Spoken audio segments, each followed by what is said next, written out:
Hello, people. Welcome back to the OCM Botcast. I am your host, Chad Marco. Yeah, I know. The man is back. So it's been quite a few things going on since I last showed up on the OCM Botcast. You know, I've been trying to do these more consistently, and I had a bit of a hiccup in my flow. I talked about this before, but I ended up catching the flu and or COVID. I think it was about like the end of August, right? Like I had just finished filming. In fact, it was the day that I filmed my new music video that I'm about to start working on editing soon. But it was the day I finished recording a new music video. I got sick, and it could be the flu, it could be COVID. You know, my mom, she automatically just assumed that it's COVID, I think. But the way my mom is, you know, she buys completely into like every bit of like COVID hysteria. And I'm not saying like it's not real, but I'm saying that it's to the point where if you get sick at all, people just automatically assume that it's COVID. But the thing about it, like my symptoms were your standard flu symptoms, and this wasn't anything that hasn't happened before. I don't get sick very often, but I have noticed that throughout my life, there have been a few times where I would get sick, and it would always be the same thing. It would be the same symptoms, you know, fatigue, chills, and whatnot. Might be like congestion and things like that. But it would always last a week. That's the main thing. It would always last like just about approximately a week. And I remember when I was filming the music video, I looked at the cameraman and I said, you know, I'm about to get really sick, so we gotta go ahead and do this thing. You know, I let them. It's about to happen. I knew it was coming because it happened before, like many years ago. I would say maybe about like 3 or 4 times this has happened. So that's why I'm kind of skeptical on whether or not it was good. But you know, it just doesn't matter. It's the fact that, you know, it kind of made me realize that, you know, if you get the flu or a cold or anything, people are automatically going to assume that it's COVID. But maybe it was. But that's not really the point. That's not the point here. It's just the fact is I got sick for a week, and then I spent the next week after that pretty much recovering, putting my body back together because I lost a bit of weight. And, you know, when you don't work out for a week, I'm not going to say like you lose strength, right? But because it's there, but you got to bring it back out. Like you got to bring that inner strength back out through working out again. And so when you get back into working out, it's not as easy to do the things that you were doing before, you know. And it's not just the time off, but the combination of that and being sick, you know. So basically, it was like 2 weeks of me being out of commission. The first week being sick, the second week putting myself together. And so after that, you know, I started streaming video games again. I've been back working on music and things like that. I just finished editing a new song, and I'm about to finish a new beat very soon. But yeah, I'm getting back into it. But that's why I didn't upload a podcast last month. Because I got sick, and it just, that getting sick just completely threw me off. You know, I shouldn't have let it throw me off as much as it did, but it definitely knocked me on my ass. But you know, we are back to regularly scheduled programming, of course. So this episode is called the Unification Church. It's episode 33. So if you guys remember, the former prime minister of Japan was assassinated in broad daylight, and the reason given for the assassination was his association with the Unification Church, And so I found that kind of fascinating. It made me wonder, like, okay, well, what is the Unification Church? And so I, for this episode, we do what we always do: go to Wikipedia, get some screenshots, right? And I'll just read them and give my takes. But there is quite a bit of interesting bits of information that I was able to pick up, and in the end, you really begin to understand why he did what he did. I'm not justifying it, but it's like, oh yeah, that'll do it. That'll make somebody kill somebody in cold blood. But outside of that, we have the usual. We're gonna have a little bit of news. We're gonna have OC and TOD comments, etc. So it's gonna be a simple, clean episode, But we gotta have the Buddha quotes of the day. Dum, dum, dum, dum, dum. But hold up, before I get into that, because a few more things too before I move on. If you haven't been up to date with my streaming, I was able to stream a PS2 game for the first time, and it doesn't look fantastic. None of my streams do. But even recording it doesn't look great. But we're just figuring things out. So that's another thing too. But basically, I leveled up my gaming channel, so to speak, or the possibilities that as far as like games I can play on my gaming channel, because I figured out, I bought the adequate equipment, I should say, to stream PS2 games, and it should work for pretty much any console of the sixth generation era. So that's something else. That's something that we have under our belt now. So that opens up new possibilities as far as like video games and whatnot.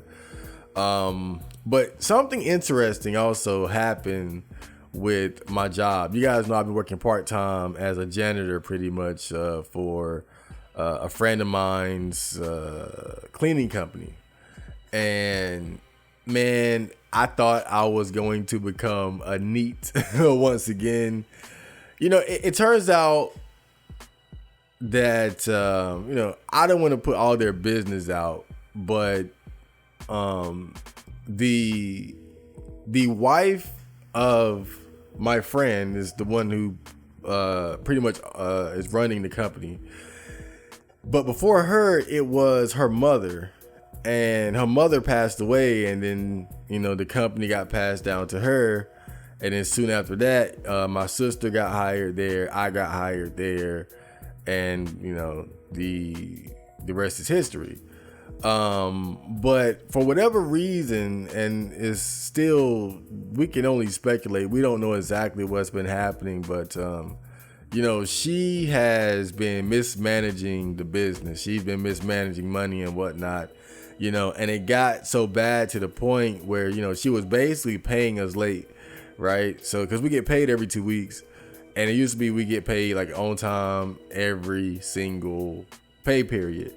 But then it started being like 3 days late and 6 days late and whatnot. And then, man, if you don't do anything else, never play with somebody's money, And so people have been quitting, and she lost buildings because she couldn't keep people in there to clean. It got bad. Like it got really sketch, and I was pretty much sure that I was about to lose my job.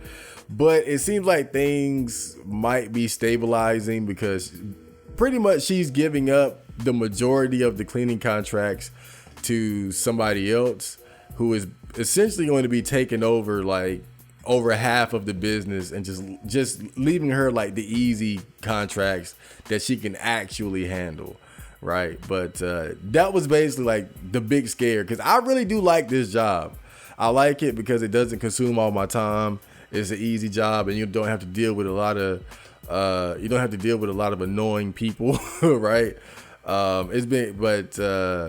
Man, that was scary for me. I'm not gonna lie, because I've been enjoying this little bit of extra money that I've been able to enjoy and do things with, as far as like investing into I've added new things to the studio, and my gaming, streaming, and all that. So Man, that was just gotta give a sigh of relief there. But another thing too I wanted to talk about. I know it's taking me a while to get to the episode, but it's been too long, so we got to chop it up, man. But like I said earlier, I figured out how to stream PS2 games, so I've been kind of on this journey of collecting my favorite games, particularly like of the PS2 era, right? Because I would say like out of all the consoles of that time, I probably played PS2 the most. So I've been kind of on this journey of collecting my favorite PS2 games. But the thing about it that I'm learning is that a lot of the games that I want to add to my collection, they become quite expensive, and it's even more depressing when you consider the fact that I used to own a lot of those games and got them cheap, right? Got them cheap, like $15, $20. Now they're like $40, $50, $60 easy, and so I've had to be very selective as far as like buying these games. Like can't do it too much, because then you just you kind of just collecting stuff that you're not even going to be able to play for a while, but got other responsibilities and things I need to purchase as well. But one thing that's kind of crazy about it is the inconsistency of the quality of the games that you buy. That's one thing that I noticed too, is like you might buy a game and it'll work perfectly, and then you buy another one and then it's like pretty much all the games that I bought, they all work, but there have been like 2 or 3 of them where it's like there'll be like little issues. Like with Way of the Samurai 2, the opening movie just skips really bad, so you have to skip it, but then the game works perfectly right after that. Or Beatdown, the game works, but then it's like the music audio skips every now and then, and so it's just like it's made me just think about how fragile these discs are, and how weathered they become over time, and just how sustainable like are physical copies of games really sustainable? And I know that a lot of these games that I bought have been passed around, have exchanged hands quite a bit, but that's just been on my mind. Like, how sustainable is the whole physical copy thing, especially like CDs. Like, but then again, it's like I look at my PS4 collection, right, and it's like I don't have any issues as far as like fucking my disc up. So maybe it's just these games were mishandled by children or something. I don't know, but that's kind of been on my mind, is like the sustainability of like physical copies, But I'm just kind of going on different rants here depending on what I've been going through. But that's really about it. Life has been relatively the same, still happy, still enjoying life, still not getting bitches, but it's still got a little dick. Everything is the same. Everything is fine. Life is good. So let's get to the Buddha quotes of the day. Oh shit, then I pulled out the bookmark. Hold up. Damn. Okay. 1 second.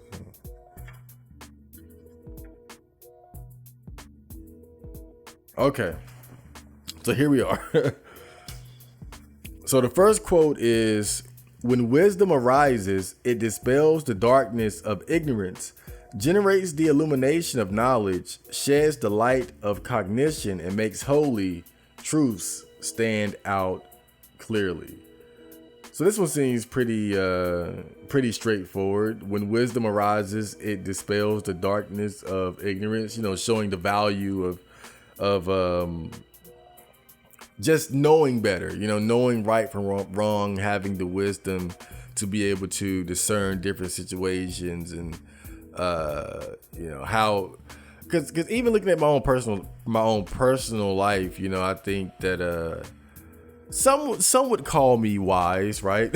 I would consider myself a wise young man, right? Especially compared to, a lot of my peers. But this is something that you accumulate over time. It takes years to accumulate wisdom, and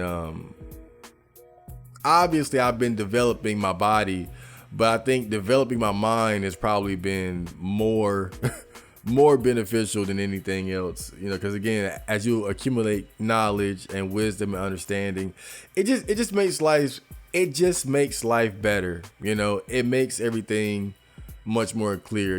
Even now I feel like this mental clarity, and certainly it's not like that all the time. Sometimes I feel a little muddy in the brain, brain fog and whatnot, but haven't been as productive as I wanted to be, but I have been taking good care of myself as far as my physical and my mental. So the second one is, if material shape is impermanent, and if that which impermanent is suffering, you cannot regard that which is impermanent, suffering, and liable to change as, this is mine, I am this is myself. Yeah, that one.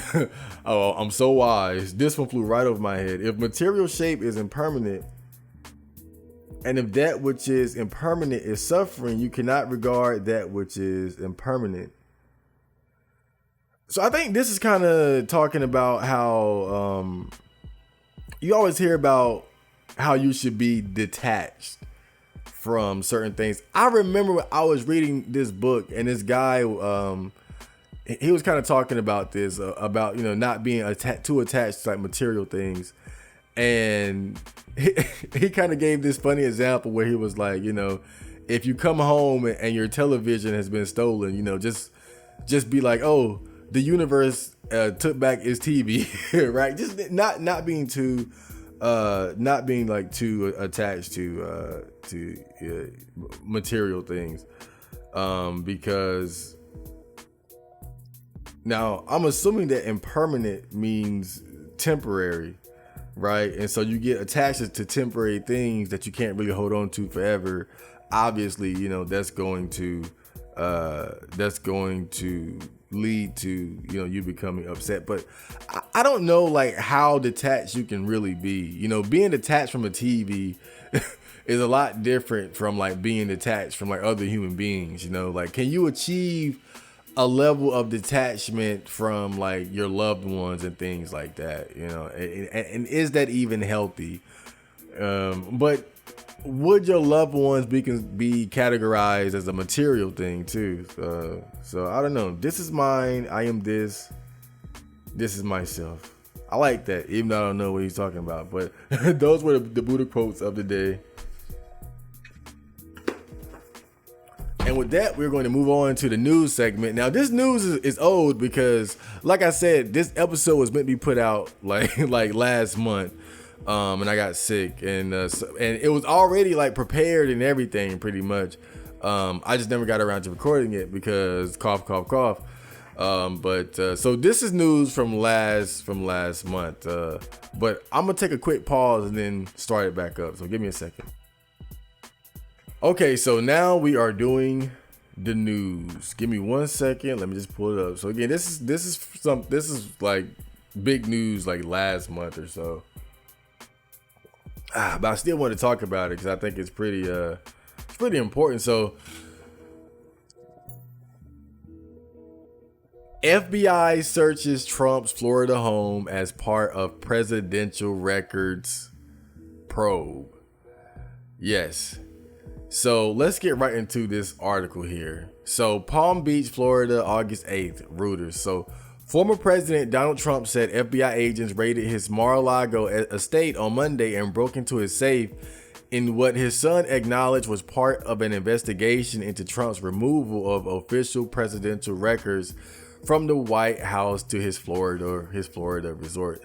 So the reason why this just stood out to me so much was because, like, regardless of what you want to say about, you know, how you feel about Donald Trump, whether you love him, whether you hate him, whether you're like lukewarm on him, like I pretty much am, right? It's like it's whatever to me.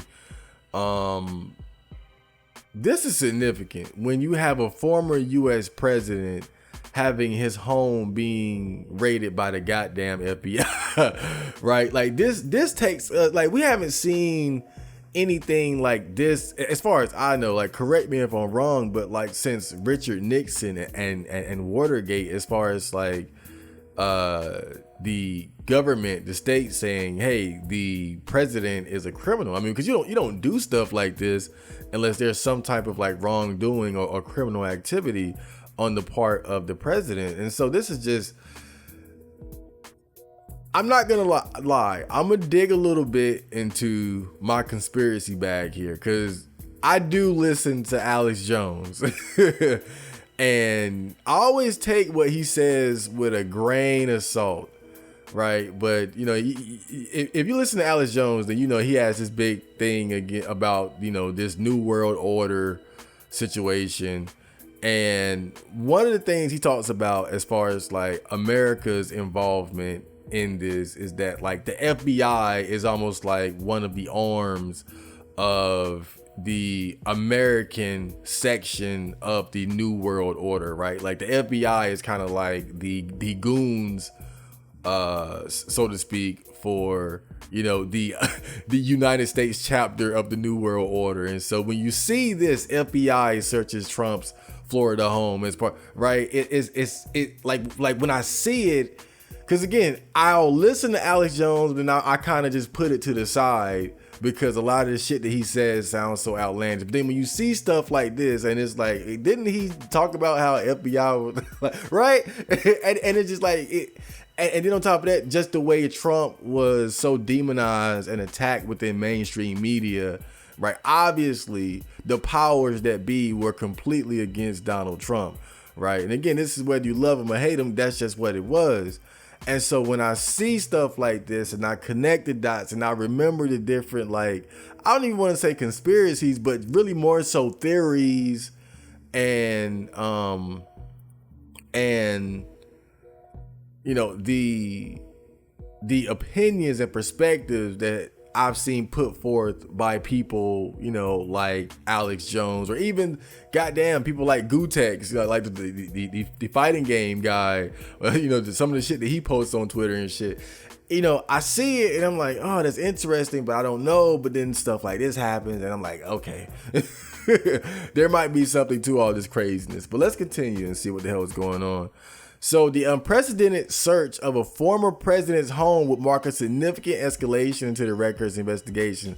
And already, like look at the wording there. The unprecedented search. Like, this was major, man. I can't believe, and we've already kind of moved on from it, but this was like huge, which is one of several probes Trump is facing from his time in office and in private business. The U.S. Justice Department declined to comment on the search, which Trump in a statement called a raid and said involved a large group of FBI agents. The FBI's headquarters in Washington and his field office in Miami both declined to comment. No comment. We ain't saying nothing, right? I mean, this is just suspect, man.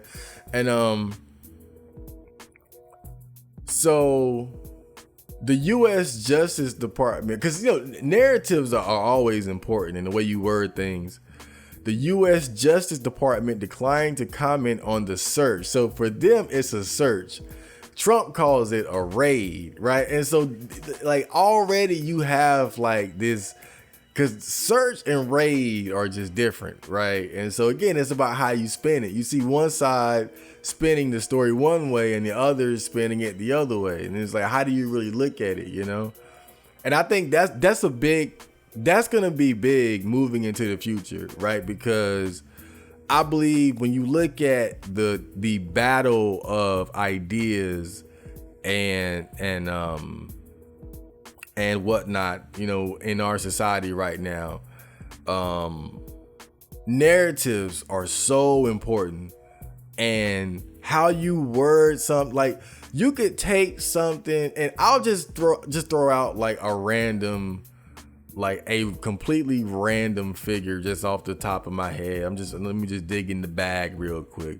Let me just dig in Tucker Carlson, right? Just take, boom.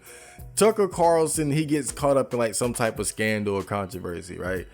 And it's like, you could take that and spin it however you want. Like, you could make it look like a big deal when it isn't, or you could trivialize it when it's a big deal. Now, and I see so much of that as far as like the news, as far as the media, social media and whatnot. It's so important. That's why you got to do your own research. That's why you got to investigate things and not just look at the headlines of something and just think that's what it is.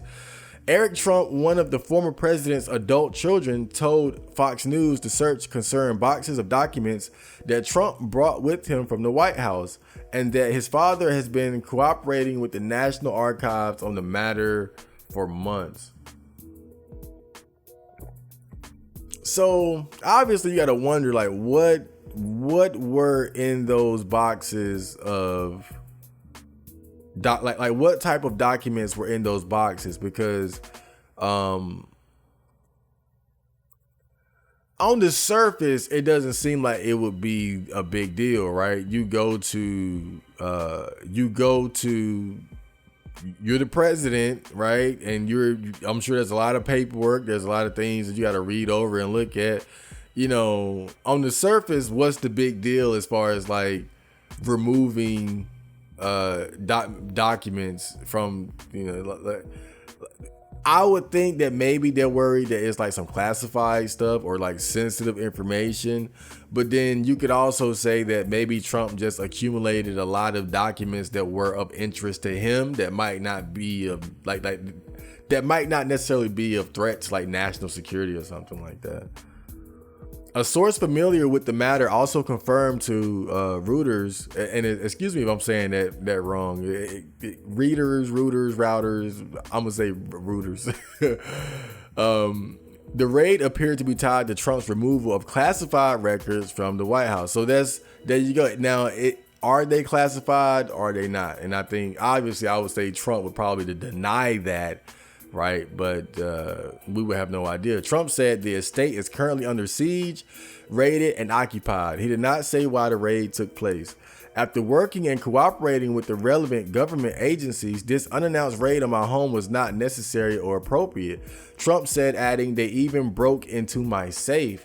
Trump was not present at the time as he was in New York on Monday. Fox News Digital reported publishing a photo of Trump that a Fox reporter said showed him leaving Trump Tower. Trump, who has made his club in Palm Beach his home since leaving the White House in January 2021, has generally spent summers at his golf club in Bedminster, New Jersey, because Mar-a-Lago typically closes for the summer. A federal law called the U.S. Presidential Records Act requires the preservation of memos, letters, notes, emails, faxes, and other written communications related to a president's official duties. Any search of a private residence would have to be approved by a judge after the investigating law enforcement agency demonstrated probable cause that a search was justified. It almost certainly would also be approved by FBI Director Christopher Wray, a Trump appointee, and his boss, Attorney General Merrick Garland, who was appointed by Trump's successor and political rival, President Joe Biden. So that's interesting. So it was approved by FBI Director Christopher Wray, a Trump appointee. So this is someone that Trump selected, but his boss, Attorney General Merrick Garland, who was appointed by Trump's successor and political rival. So even though Trump has an appointee within the FBI who, might be working in his favor, the guy over him is working for or was appointed by Joe Biden. So there you see kind of the hierarchy there of, okay, well, Trump has a man in the FBI, but so does Joe Biden, and his guy is above Trump's appointee. So that's kind of interesting. Democratic supporters of Biden have criticized Garland for being overly cautious in investigating Trump over his attempts to overturn his 2020 election loss to Biden. A White House official said Biden was not giving advance notice of the search and referred queries to the Justice Department. Make no mistake, the Attorney General had to authorize this, said Philip Halpern, a former federal prosecutor who specialized in public corruption cases, adding that Wray and a host of prosecutors would also be involved. This is as big a deal as you can have, and every single person in the chain would have had to sign off on this, Halpern said. Trump supporters have accused the Democrats of weaponizing the federal bureaucracy to target Trump, even as Biden has attempted to distance himself from the Justice Department. So this goes on to talk about missing records. In February, archivists, I don't know every word. I don't know how to pronounce every word in the world, man. David Ferrero told U.S. House lawmakers that the National Archives and Records Administration had been in communication with Trump throughout 2021 about the return of 15 boxes of records. He eventually returned them in January 2022. Had been in communication with Trump throughout 2021 about the return of 15 boxes of records. Okay, and then he returned them. At the time, the National Archives was still conducting an inventory, but noted some of the boxes contain items marked as classified national security information. Trump previously confirmed that he had agreed to return certain records to the archives, calling it an ordinary and routine process. He also claimed the archives did not find anything. The Justice Department launched an early-stage investigation into Trump's removal of records to the Florida estate. A source familiar with the matter said in April, Laura Trump, the former president's daughter-in-law, said he only removed mementos that he was legally authorized to take. Look, my father-in-law, as anybody knows who's been around him a lot, loves to save things like newspaper clippings, magazine clippings, photographs, documents that he had every authority to take from the White House, Laura Trump told Fox News. So this could be an issue because again, this is what I was talking about earlier, where you're living in the White House, you're living your whole life in the White House. So you're gonna have emails that don't necessarily pertain to presidential duties. You're going to have documents, you're going to have papers and photographs that don't necessarily pertain to presidential duties. So what happens when you try to take these out of the White House, right? Photos, documents, things that you might have investigated yourself, like personal ventures that you might have gotten involved in that were not directly tied to your presidential duties. What happens when you take those out of the White House? Right. And obviously the concern on the other side is that you're taking classified documents out and it could be a threat. I get that. But, that's kind of where it gets iffy when you're talking about someone living their life in this environment and everything that they do does not necessarily pertain to, the obligations that they have as president and the access that they might have to sensitive information. Right. You might be worried about a box that he's taken out of the White House and it's full of, like his daughter-in-law said, newspaper clippings, right? But then let's look at it from the other side too. So let's say he was involved in some sort of like criminal activity or he has some type of scheme that he's trying to run where he needs to be able to remove sensitive information. Like what could Trump's motive be to do something like that? And I'm just throwing that out there because I don't know. I'm not plugged in like that. But what if, let's say that the FBI's search of his home and safe, like they had reasonable doubt that the documents that he removed were harmless, right? what could be his motive? What could he gain from doing something like that? Right? That like, you know, whenever you look at these types of situations where you have two different opposing groups or people or whatnot, you got to look at like what does each side have to gain as far as like what one is accusing the other of, right? Who stands to gain? And I'm just trying to, again, I'm just throwing it out there. I don't know, right? If anyone can tell me, let me know. But I'm just saying, what does he have to gain as far as like removing classified documents? Could it be the removal of like something that could be potentially incriminating, right? Like that's again, I'm just throwing something out there. You know, maybe there was something that could have been incriminating and then he was trying to, you know, get it out of the way or something. Didn't want anyone to be able to look into it. Like that could be that, but there you go, right? But who knows?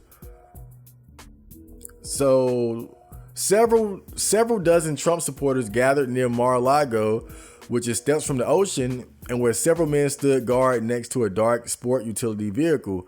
Police cars parked in the streets, lights flashing as officers directed traffic and kept onlookers from the gates. Trump supporters honked their horns and played music from their cars as some waved Trump flags or American flags. It's another unjust thing like the made-up impeachment hoaxes, said Jim Whelan, 59, who works in advertising. He held a large sign reading "Fake news is CNN." Trump supporters apparently were expecting him to arrive, as one officer announced on the megaphone. Trump is not returning to Mar-a-Lago tonight. His trip has been canceled. Oh, I bet they were disappointed. So yeah, that was pretty much that article. But man, this is you know, stuff like this is just very, very concerning to me because, you know, I like to dip my toes into the world of conspiracies and the whole New World Order thing and whatnot. And it's one of those things where it's like, you don't want it to be true. You want it to be bullshit. But then you see stuff like this and you connect the dots and just how from the very beginning, I just always think back to when Trump was running for president and how there was so much heat for him. There was so much negativity directed his way. People were so bent out of shape about him being president. And I could not see the justification for the anger and for how upset people were about it. Right. I had never seen something like that. And I felt like the media just played such a big role in fueling that fire, you know, and it made me more suspicious of mainstream media, and whether you're talking about like TV or social media, it made me more suspicious of it than ever before.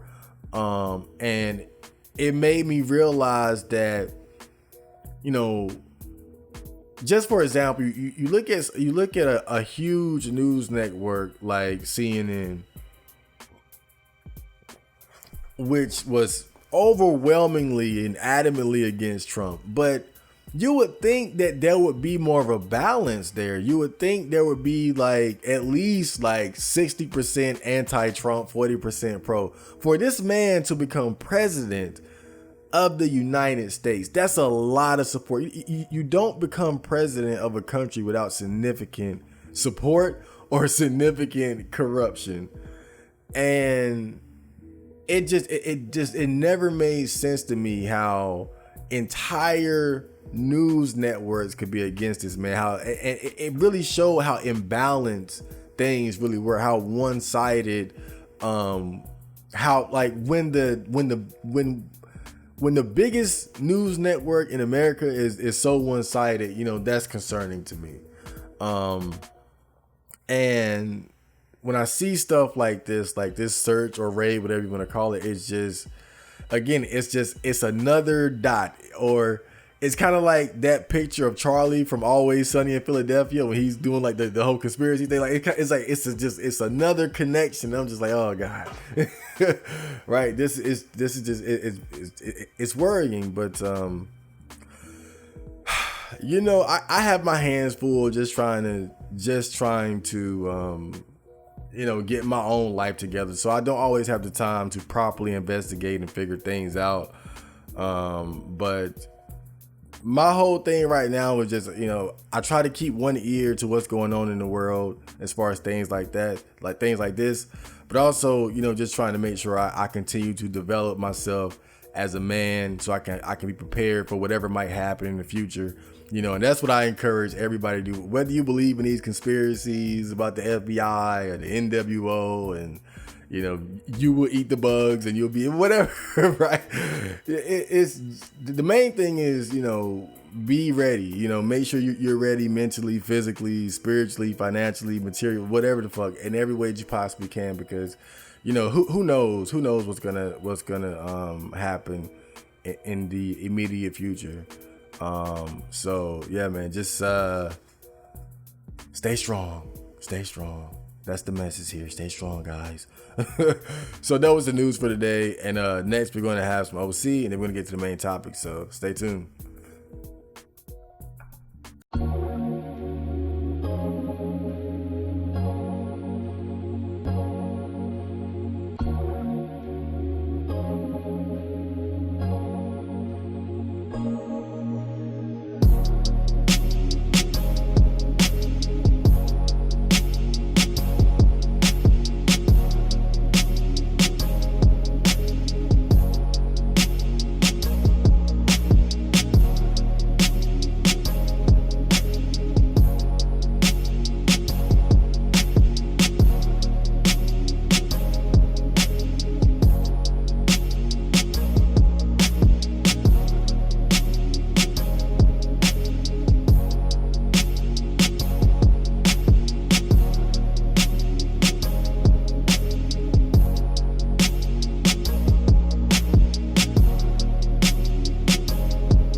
This kid doesn't miss.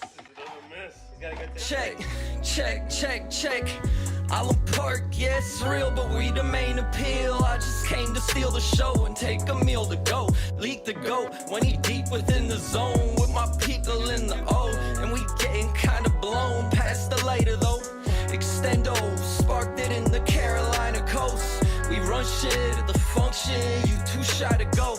Embarrassed from your promo, man, I couldn't like the post. Like, whoa, shit kinda sounded like a joke.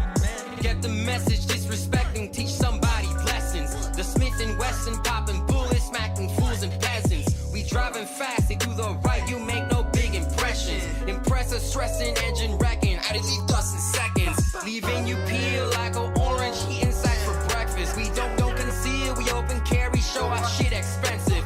Fuck the guns, we use katanas, show tools are our best friend. Don't do it for the money, but it be coming through in every session.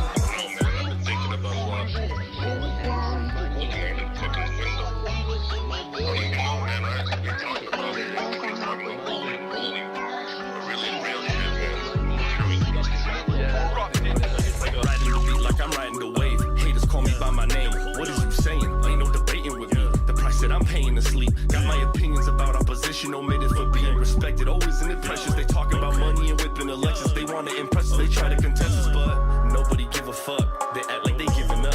Cause they don't win enough. Too pressed about dividends. Too open to sentiment. Acting too tentative when they should learn from the testament. Island apart representative. Doing how we do, moving how we move. Burning it up like a chemical element. That's the problem, that won't solve it, that's the problem, lie the game. That's the problem, that won't solve it, that's the problem, lie the game. Lie the game, lie the game. That's the problem, that won't solve it, that won't lie the game. Dreamt it out with great intention, but you let it simmer with the dreams that melted. Can't find them ourselves without this feeling of doubt. You are the problem, child. You might want to stay a while. You want it all for yourself, and you say that you blossom, child. 954.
the sky, carried up into the clouds on seagulls' wings. I'll be lounging by the sea, getting drunk as I can do, gazing up at the bright moon on a summer night.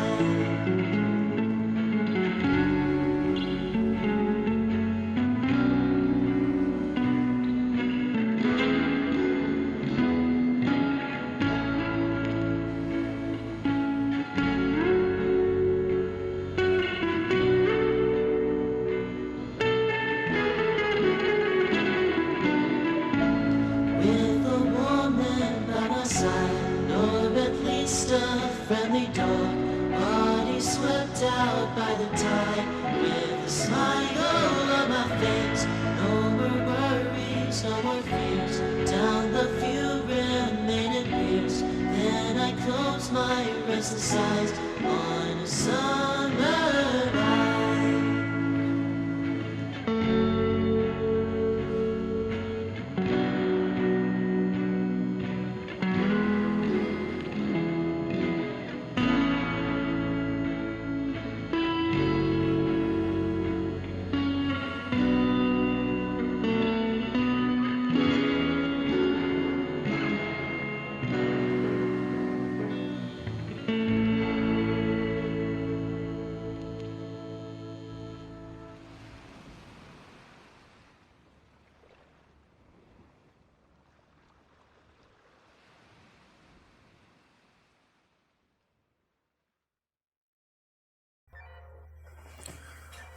Okay, so we are back, and now we have the main topic of the episode. We are investigating the Unification Church. Da-da-dum. All right, so this is gonna be a very simple main topic. You know, I just went to Wikipedia to figure out what the hell this whole unification thing is, but it's more interesting than I originally thought. So again, as I said before, the assassination of Shinzo Abe was from the perpetrator was because of his connection to the Unification Church. So obviously, anyone seeing that, you got to think, well, what is the Unification Church?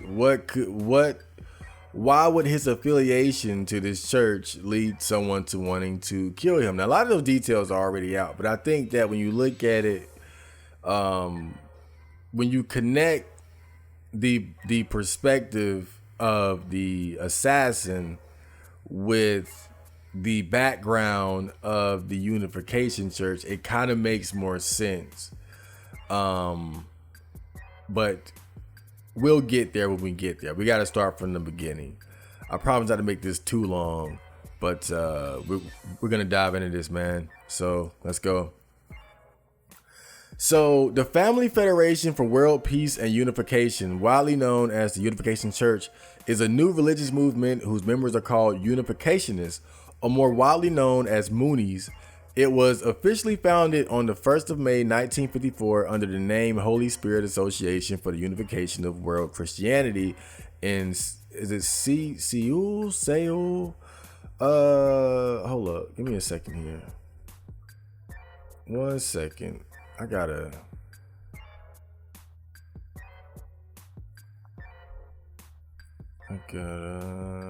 One second. Hold up, would I even be able to?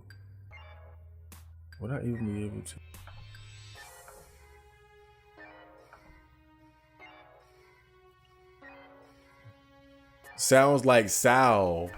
I said, okay. Sometimes it bothers me when I don't know how to pronounce something, so I got to look it up immediately. I'm sorry about that, but it says sounds like Sal. Okay, I'm gonna call it Seoul. That sounds cooler. South Korea by Sun Myung Moon. The beliefs of the Unification Church are based on Moon's book Divine Principle, which differs from the teachings of any Christian denomination in his view of Jesus. The movement is well known for its blessing or mass wedding ceremonies. The Unification Church has been controversial, with some critics calling it a dangerous cult. It also has been controversial for its involvement in politics, which include anti-communism and support for Korean reunification. Its members have founded, owned, and supported other related organizations, including businesses, educational, political, and other types of organizations. So right off the bat, they're throwing out, things like controversial and dangerous cult. I grew up attending a Jehovah's Witness church, so I'm well aware of like those types of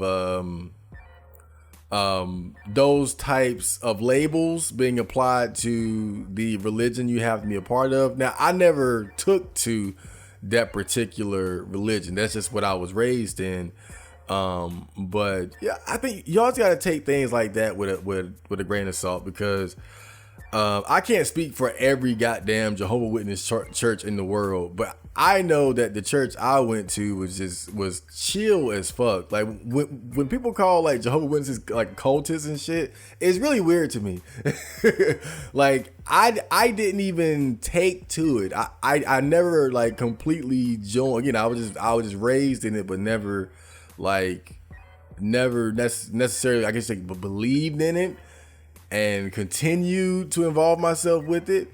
But when I hear people describe it as a cult and stuff, it's weird to me, because it's like going to like the Bible studies and whatnot. It was so boring, but it was so laid back and it was just chill. Like most like just older people like reading the Bible, and goddamn, like I could never understand why they get so much criticism. So, I think even here, right, I'm kind of going into it with that same mindset. I don't want to just say dangerous cult, and right, because people talk the same way about the religion that I was raised in, and I never saw that side of it, But let's continue. Background and origins. So, on the 25th of February, 1920, Moon was born Mun Young Myung in modern days Sangsari, Diogun Myeon, Jeonggyun. I'm going to fuck up all these names. I'm going to just tell you right now, and don't blame me. I don't know Korean. North Pyong and province, but I'm trying my best. At a time when Korea was under Japanese rule. I did not know that. Korea was under Japanese rule? Shit. Japan was a beast back in the day. Still, goddamn, they had Korea under their thumb, and they were trying to take over China. Those Japanese-China wars were brutal, man. That's a different podcast in of itself. Moon's birthday was recorded as January 6th by the traditional lunar calendar, 25th of February 1920, according to the Gregorian calendar. Around 1930, Moon's family, who followed traditional Confucianist beliefs, converted to Christianity and joined a Presbyterian church where he later taught Sunday school. In 1945, Sun Myung Moon attended the Israeli monastery with his wife, Sun Kil Choi, to learn the teachings of Ben Moon Kim. There is testimony that Moon plagiarized Ben Moon Kim's book, The Fundamental Principles of Christianity, drafted March 2nd, 1946, published March 2nd, 1958, after World War II, and the Japanese rule ended in 1945. Moon began preaching his message in 1946. Moon traveled alone to Pyongyang in communist-ruled North Korea. Moon was arrested on allegations of spying for South Korea and given a 5-year sentence to the Hungnam labor camp. In 1950, after serving 34 months of his sentence, Moon was released from North Korea during the Korean War when United Nations troops advanced on the camp and the guards fled. In 1953, Moon and Choi divorced. It is also reported that Moon and another woman had a child in 1954. Moon built his first church as in Busan when he was a refugee from the war. I've kind of skimmed around in this these articles and just kind of getting ahead of myself here a bit, but he deeply religious man, obviously, and one of his main one of his main like biggest ideas is the importance of like marriage and family and things like that. And I don't want to kick a man while he's down, but I always find it kind of interesting that these, even with those types of like principles and beliefs deeply embedded in you, that can't force a marriage to be sustained, as you can see with his divorce. And then the allegations that he might have had a child possibly outside of wedlock. I'm not trying to attack the messenger here. I'm just putting it out there. Men are flawed.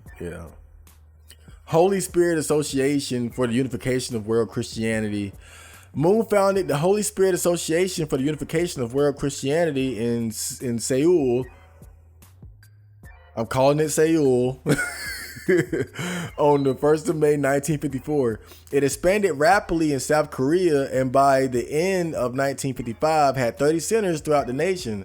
That's so impressive, man, how like this one guy, like when you go back to where he came from, just a boy in a family that converted to Christianity, and now he has religious centers around the nation. Like, it's like, damn, like how do you pull stuff like that off? You got to be an amazing individual, whether you believe in what he believes in or not. Like, that's impressive. The HSA UWC expanded throughout the world, with most members living in South Korea, Japan, the Philippines, and other nations in East Asia. In 1958, Moon sent missionaries to Japan, and in 1959 to America. Missionary work. This kind of makes you think of just going back. I was raised Jehovah's Witness.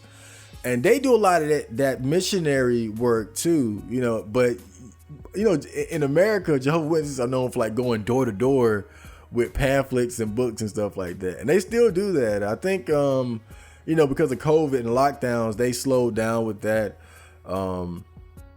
They took the whole COVID-19 thing very seriously. So you see a lot of, missionary work or they call it field service. When you're just going to like local areas, trying to get people to learn about the Jehovah's Witness beliefs and religion and whatnot. That just kind of just made me think of that. Missionary work took place in Washington, D.C., New York, and California, and found success in the San Francisco Bay Area, where the HSA UWC expanded in Oakland, Berkeley, and San Francisco. By 1971, the HSA UWC in the U.S. had about 500 members. By 1973, it had some presence in all 50 states and a few thousand members. So it took only 2 years. Wow. In the 1970s, American HSA UWC members were noted for their enthusiasm and dedication, which often included raising money for UC projects on so-called mobile fundraising teams. It's amazing how quickly he was able to get this thing off the ground in America. Like, can I start a religion and just get like if I can get like 500 people right, I think that'll be amazing in of itself. The HSA UWC also sent missionaries to Europe. They entered Czechoslovakia in 1968 and remained underground until the 1990s. Unification movement activity in South America began in the 1970s with missionary work. Later, the HSA UWC made large investments in civic organizations and business projects, including an international newspaper. Starting in the 1990s, the HSA UWC expanded in Russia and other former communist nations. Hak Jahan, Moon's wife, made a radio broadcast to the nation from the state Kremlin Palace. As of 1994, the HSA UWC had about 5,000 members in Russia. About 500 Russian students had been sent to the U.S. to participate in 40-day workshops. Moon moved to the United States in 1971, although he remained a citizen of the Republic of Korea. I wonder why he would move to the United States, though. In the 1970s, he gave a series of public speeches in the United States, including one in Madison Square Garden in New York City in 1974. That's big time. Two in 1976 in Yankee Stadium in New York City, and one on the grounds of the Washington Monument in Washington, D.C., where he spoke on God's hope for America to 300,000 people. In 1975, the HSA UWC held one of the largest peaceful gatherings in history with 1.2 million people in Yeouido. I'm gonna fuck that up too. South Korea. Man, I had no idea about any of this. And look, just blame my own ignorance, fine. But when you discover something like this man moon, this man moon, and this sort of I guess you would say an offshoot of Christianity, and these numbers, man, and how quickly he was able to gain followers and support.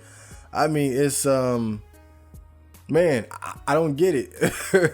I don't get one, how I never heard of this guy before this, and how he was able to pull this off, especially considering that, you know, he's coming forward with his own sort of interpretation of the Bible and Jesus and things like that. You know, you would think people would be more resistant to, you know, trying to shake up what has already been established. But, you know, maybe that was just you know, maybe this was just something that could exclusively happen in a time like that, right? I don't see that happening now, as far as like a whole new religion just being able to not a whole new religion, because it's still Christianity, but, you know, just somebody being able to create their own like version of it, and right, like, oh, this is the BCU Christianity church founded by Chad Mark. Like, I just don't see that happening, or at least getting the number, the traction that he was able to with his. In the 1970s, the Unification Church, along with some other new religious movements, became a target of the anti-cult movement. Activists have accused the movement of having brainwashed its members. So here we go. Whoa. In 1982, Moon was convicted in the United States of filing false federal income tax returns and conspiracy. See United States versus Sun Myung Moon. Sun Moon. That's cool as hell. He served 13 months of his sentence at the Federal Correctional Institution, Danbury, in Danbury, Connecticut. The case was protested as a case of selective prosecution and a threat to religious freedom by, among others, Jerry Falwell, head of Moral Majority, Joseph Lowry, head of the Southern Christian Leadership Conference, Harvey Cox, a professor of divinity at Harvard, and Eugene McCarthy, United States Senator and former Democratic Party presidential candidate. Wow, so he had a lot of support. I wonder though, like, was there any real credence to the accusations against him? Because when you think about, you know, what the Unification Church is going to be accused of later, as far as like money, and or you know, the handling of money and getting money out of people, I'll just put it like that. You know, right now you have this thing where, okay, well, he was arrested for something involving the mishandling of funds or money, as far as like, you know, tax and whatnot, taxes. And so it's like, you know, is this just connecting one dot to the other, right? As far as like this point and moving into the future, one of the primary accusations that'll be held against the church as far as like money issues. Starting in the 1980s, Moon instructed HSA UWC members to take part in a program called Home Church, in which they reached out to neighbors and community members through public service. In 1991, Moon announced that Unification members should return to their hometowns and undertake apostolic work there.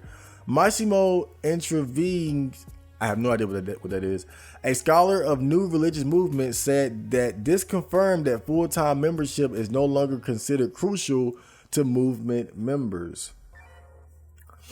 In 2021, Donald Trump and Shinzo Abe gave speeches at the Rally of Hope event hosted by an affiliate of the Unification Church. The Unification Church has ties with Kishi Nobusuke, Abe's grandfather and former prime minister, and Abe Shintaro, Abe's father and former foreign minister. And Unification Church has influenced the Japanese politics. In particular, 5 ministers of the current cabinet of the Prime Minister Fumio Kishida are linked to Unification Church, including Health Minister and Interior Minister of Japan. So obviously, the Unification Church has its feet deeply dug into the sands of Japan. And we're going to get more into that later with another article, but we're just going to move forward from this. So let's get to the specific beliefs of the Unification Church. Unification Church members believe that Jesus appeared to Moon on Easter Sunday, 1936, and asked him to accomplish the work he left unfinished after his crucifixion. Unification Church members believe that Jesus appeared to Moon on Easter Sunday, 1936, and asked him to accomplish the work he left. This is where it gets kind of like, okay. Right? Like, come on, bro. Like, once you start talking like this, like you've lost me. Everything before that, I was like, okay, all right, it's cool. Like, you know, I'm not religious myself, but all right, damn. Now it's like, oh, bro. Like, okay. Jesus popped up and told you to finish the work he left unfinished. I see. Yeah. Now you sound like you about to be in Cherry Hospital. But let's roll with it. After a period of prayer and consideration, Moon accepted the mission. Like, let me think about accepting this mission from Jesus Christ. God damn, man. Like, oh man, just you know, I need some time to think about this Jesus. Later changing his name from Mung Yong Myung to Mun Sun Myung, Moon Sun Myung, or Sun Myung Moon. I like Sun Myung Moon, that's a cool name. Moon's teaching, called the Divine Principle, were first published as Wan Li Wanban, original text of the Divine Principle, in 1945. The earliest manuscript was lost in North Korea during the Korean War. A second expanded version, Wan Li Hisol, or Explanation of the Divine Principle, was published in 1957. The Divine Principle, or Exposition of the Divine Principle, is the main theological textbook of the movement. It was co-written by Sung Myung Moon, an early disciple, Hyo Won Yu, and first published in 1966. A translation entitled Divine Principle was published in English in 1973. Followers take as a starting point the truth of the Christian Old and New Testaments, with the Divine Principle an additional text that intends to interpret and fulfill the purpose of those older texts. Moon was intent on replacing worldwide forms of Christianity with his new unified vision of it. Moon being a self-declared Messiah. See, when you start doing stuff like that, that's when you lose people. I think people can take you more seriously when you're just a regular dude. When you're just a regular dude who's just all about the Bible. Because that's how, when I was having my Bible studies, like one of the big elders at my mom's Jehovah's Witness church, they don't really put themselves on a pedestal. Again, I'm speaking from my perspective, like the church that I grew up in. You never saw the elders really put themselves up on any sort of pedestal. It was almost like a group of grandpas. It was like just a group of old dudes who just were all about Bible talk, right? But when you start doing this I'm the Messiah stuff, I just feel like you kind of lose. But look, I say you lose people, but he gained people in reality. So I don't know, man. I don't know. Moon's followers regard him as a separate person from Jesus, but with a mission to basically continue to complete Jesus' work in a new way, according to the principle.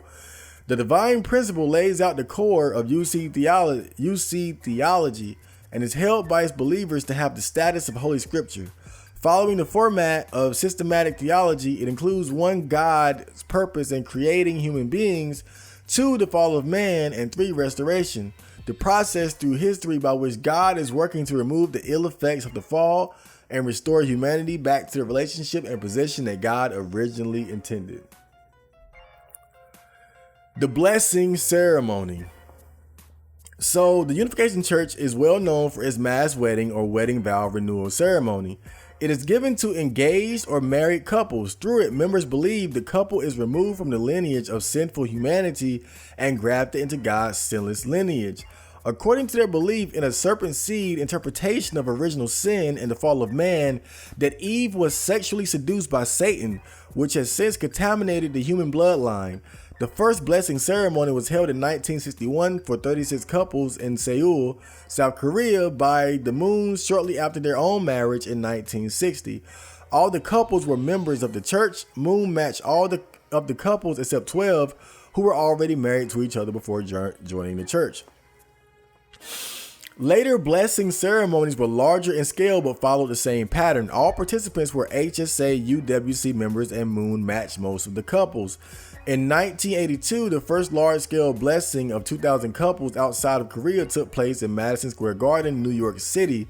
In 1988, Moon matched 2,500 Korean members with Japanese members for a blessing ceremony held in Korea, partly in order to promote unity between the two nations. So I'm wondering, like, when they say matched, are you talking about like an arranged marriage sort of situation? Like they didn't know each other, but he just kind of like, okay, here's a man, here's a woman, y'all get to like, oh, y'all look good together. Or, you know, look, man, I talked to this guy, I think he'll be good for this particular female.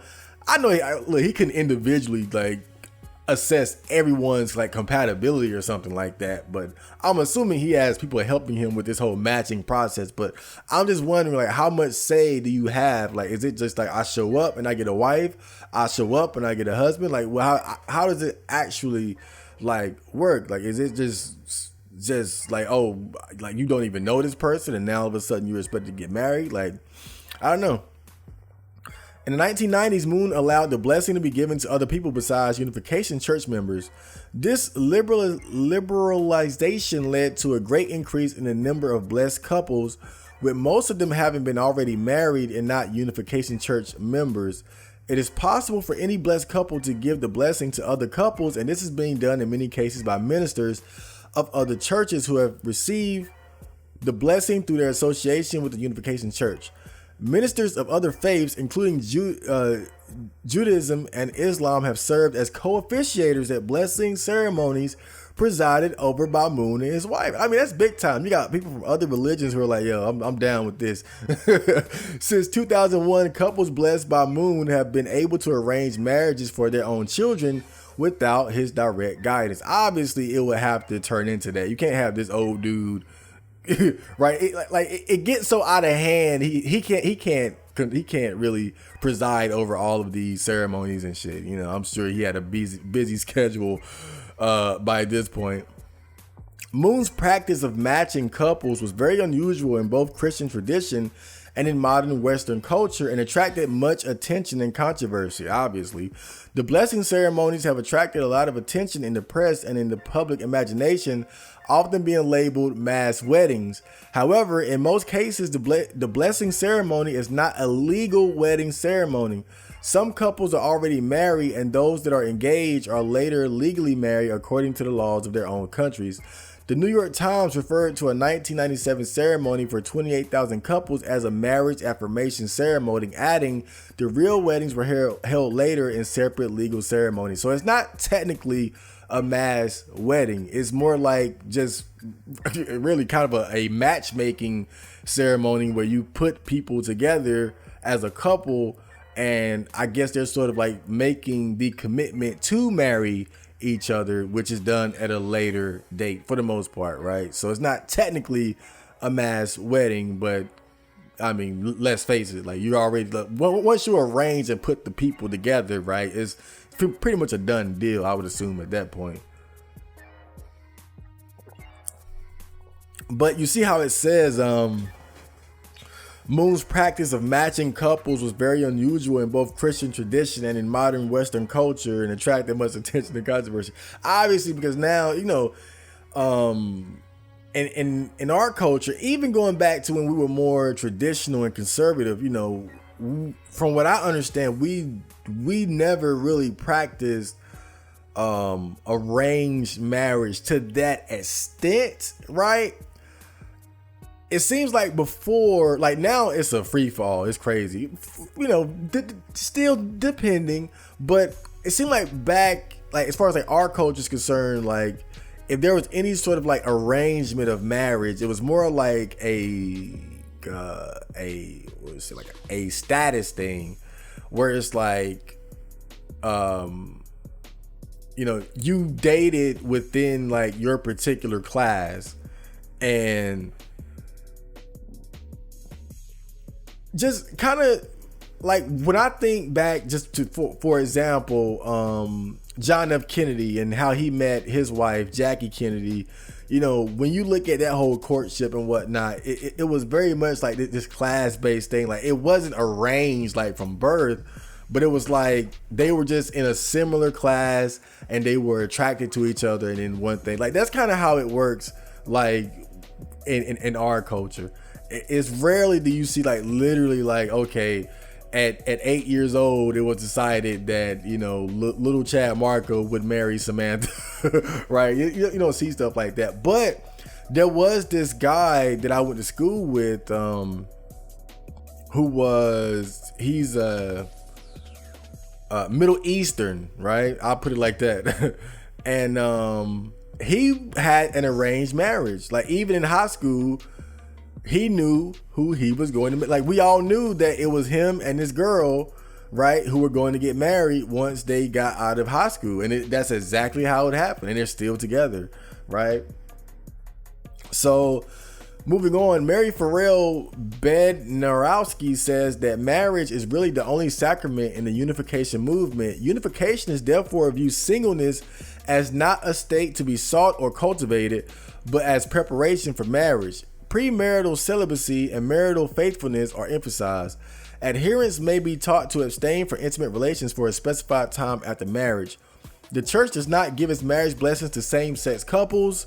Moon has emphasized the similarity between unification views of sexuality and evangelical Christianity, reaching out to conservative Christians in this country in the last few years by emphasizing shared goals like support for sexual abstinence outside of marriage and opposition to homosexuality. So obviously they're not with the progressive liberal movement as far as like sexuality is concerned. You know, and that's actually kind of I'm gonna say rare, but you know, nowadays, like I remember, or rather I know that there's a church that there's a church that I see as I do like my walks or runs to like uptown to like the mall and whatnot, and like I noticed like during like Pride Month they'll have like these like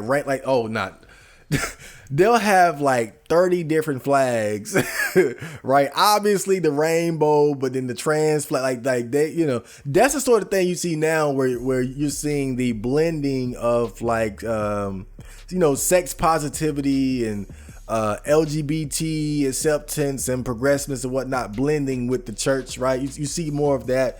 But obviously like this group is of the old school. They don't play that shit. But me, I'm offended because he says unification is therefore view singleness as not a state to be sought or cultivated, but as a preparation for, oh God, like too specifically call it out like that. But you know, in a weird way, you know, being single, because when you look at things like the bachelor's tax and whatnot, or like marriage incentives, which are basically like a way to have a bachelor's tax without pissing people off, you know, being single is kind of a taboo in and of itself when you really think about it. Hold up, let me see. Anti-communism. Hold up, get a little sip here. In the 1940s, Moon cooperated with Communist Party members in support of the Korean independence movement against Imperial Japan. After the Korean War, he became an outspoken anti-communist. During the Cold War, the unification movement was criticized for its anti-communist activism by the mainstream media and the alternative press, and many members of them said that it could lead to World War III and a nuclear holocaust. The movement's anti-communist activities received financial support from controversial Japanese millionaire and activist Ryoichi Sasakawa, In 1972, Moon predicted the decline of communism based on the teachings of the divine principle. After 7,000 biblical years, 6,000 years of restoration history, plus the millennium, the time of completion, communism will fall in its 70th year. Here is the meaning of the year 1978. Communism begun in 1917, could maintain itself approximately 60 years and reach its peak.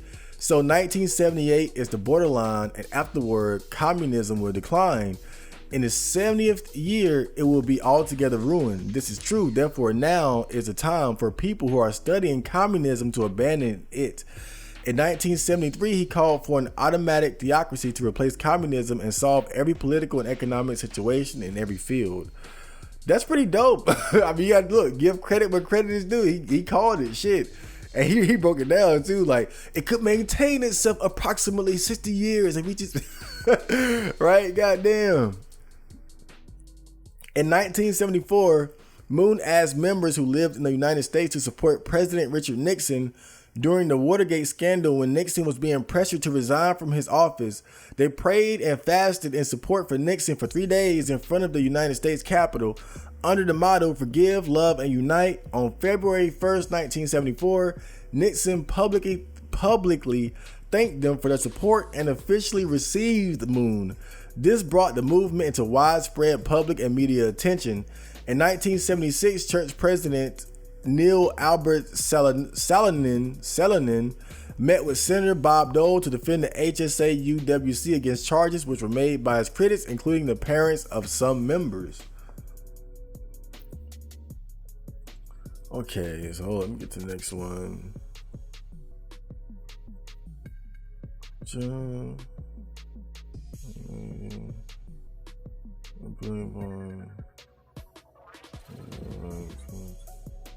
So now we're moving on to theological disputes.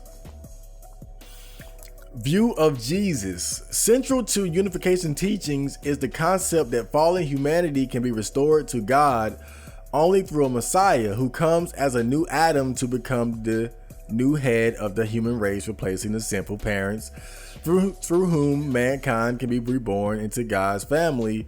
According to the religion, Jesus is this Messiah. In 1980, unification theologian Young Kim wrote, "Unification theology teaches that Jesus came to establish the kingdom of heaven on earth. As St. Paul wrote, Jesus was to be the new Adam, restoring the lost Garden of Eden. For this purpose, he chose 12 apostles, symbolizing the original 12 tribes of Israel, and sent out 70 disciples, symbolizing all the nations of the world, like John the Baptist. Jesus proclaimed that the long-awaited kingdom of heaven was at hand. Jesus was appointed God's earthly representative in order to subjugate Satan, cleanse men of original sin, and free them from the power of evil. Christ's mission involved liberation from sin and raising mankind to the perfection stage. His purpose was to bring about the kingdom of heaven in our world with the help of men filled with divine truth and love. Jesus' goal was to restore the Garden of Eden, a place of joy and beauty in which true families of perfected parents would dwell with God in a full relationship of reciprocal love." Okay, this is basic standard Christianity stuff. The unification view of Jesus has been criticized by mainstream Christian authors and theologians. In their influential book, The Kingdom of Cults, Walter Ralston Martin and Rabbi K. Zacharias disagreed with the divine principle on the issues of the divinity of Christ, the virgin birth of Jesus, the Unification Church belief that Jesus should have married, and a literal resurrection of Jesus, as well as a literal second coming. Wow. Damn, that's kind of, I mean, that's not really too controversial. Hey man, Jesus should have had some hoes. Like, is that so wrong? Jesus should have got some pussy. Goddamn. They add, Moon makes all men equal in divinity to Jesus, thereby striking a blow at the uniqueness of Christ. The divine principle states on this point, there is no greater value than that of a person who has realized the ideal of creation. This is the value of Jesus, who surely attained the highest imaginable value. The conventional Christian belief in Jesus' divinity is well founded because, as a perfect human being, Jesus is totally one with God. To assert that Jesus is none other than a man who has completed the purpose of creation does not degrade the value of Jesus in the least. Unificationist theologian Young Un Kim wrote, and some members of the Unification movement believe that Zechariah was the father of Jesus based on the work of Leslie Weatherhead, an English Christian theologian in the liberal Protestant tradition. This kind of makes me think about the Jehovah's Witnesses again, because one thing I noticed about them, they don't they don't imply that Jesus should have married, or they don't undermine the divinity of Christ. But one thing that I did notice about, like, as far as like the difference is, like, it seems like Jehovah's Witnesses put more of an emphasis on Jehovah, like the God, not Jesus God. Like to Jehovah's Witnesses, Jesus is just the Son of God, but he's still divine. But most of the emphasis is placed on Jehovah rather than Jesus. And it seems like in traditional Christianity, there's much more emphasis placed on the importance of Jesus. But that's just one thing that I noticed as far as like what I've seen. Missionary work in Japan. Hold on, let me get a sip of water. Ooh. According to historians, Japan has provided 70% of the Unification Church's wealth. Damn! The Unification Church gets funding based on what is called spiritual sales in Japan. Stephen Hassan, an exit counselor and former Unification Church member, describes spiritual sales as parishioners scanning obituaries, knocking on people's doors, and saying your dead loved one is communicating with us. So please go to the bank and send money to Unification Church so your loved one can ascend to heaven in the spirit world. That is some shiesty shit. According to Shoichi Fujita of the Religious Information Research Center and the Zenkoku Ginryondo Higaisha Fubo Nokai, I definitely said it 100% correctly, literally National Association of Parents of Victims of Moonism, an organization formed by the parents of Unification Church members. The Unification Church's doctrines make Japanese people the target of the Unification Church's fundraising efforts by disseminating a doctrine which depicts Korea as the Adam nation and Japan as the Eve nation that committed sins and therefore obliged to pay money and people to Korea. This makes me think, though, when they were doing these mass weddings, quote unquote, was it like mostly like males from Korea and females from Japan? I'm just kind of throwing that out there. In Japan, the missionary work of the Unification Church has been recognized as a serious social problem since the 1980s. Some of the issues are that the Unification Church uses people's personal worries and anxieties to force them to buy unreasonably expensive items such as pots and seals, conceals its name to entice people to become followers, and forces followers to marry someone it has chosen. So now we're getting to the sketchy shit. The Unification Church has been accused by critics of church leaders are exploiting the labor and capital of their followers, including billions of dollars transferred from Japan to the United States to build a business empire. Tak Ji-il, a professor at Busan Presbyterian University, said the Unification Church is fighting over religious principles on the surface, but money in reality. Yoshikazu Soejima, a senior official of the Unification Church, revealed the inside story of the Unification Church in the monthly magazine Bungei Shunju, released on June 10th, 1984. According to Soejima, over 10 years in the 1970s, about 200 billion yen in donations from Japanese believers were sent to South Korea. In addition, about $800 million were transferred from Japan to the United States in the 9 years up to 1984. Soejima was stabbed several times in front of his house on June 2nd, just before the magazine was released, and he almost died, but the police could not identify the criminal. Wow. It's getting deep now. In 1987, about 300 lawyers in Japan set up an association called the National Network of Lawyers Against Spiritual Sales to help people who were forced to make expensive donations or forced to buy expensive things like pots and seals.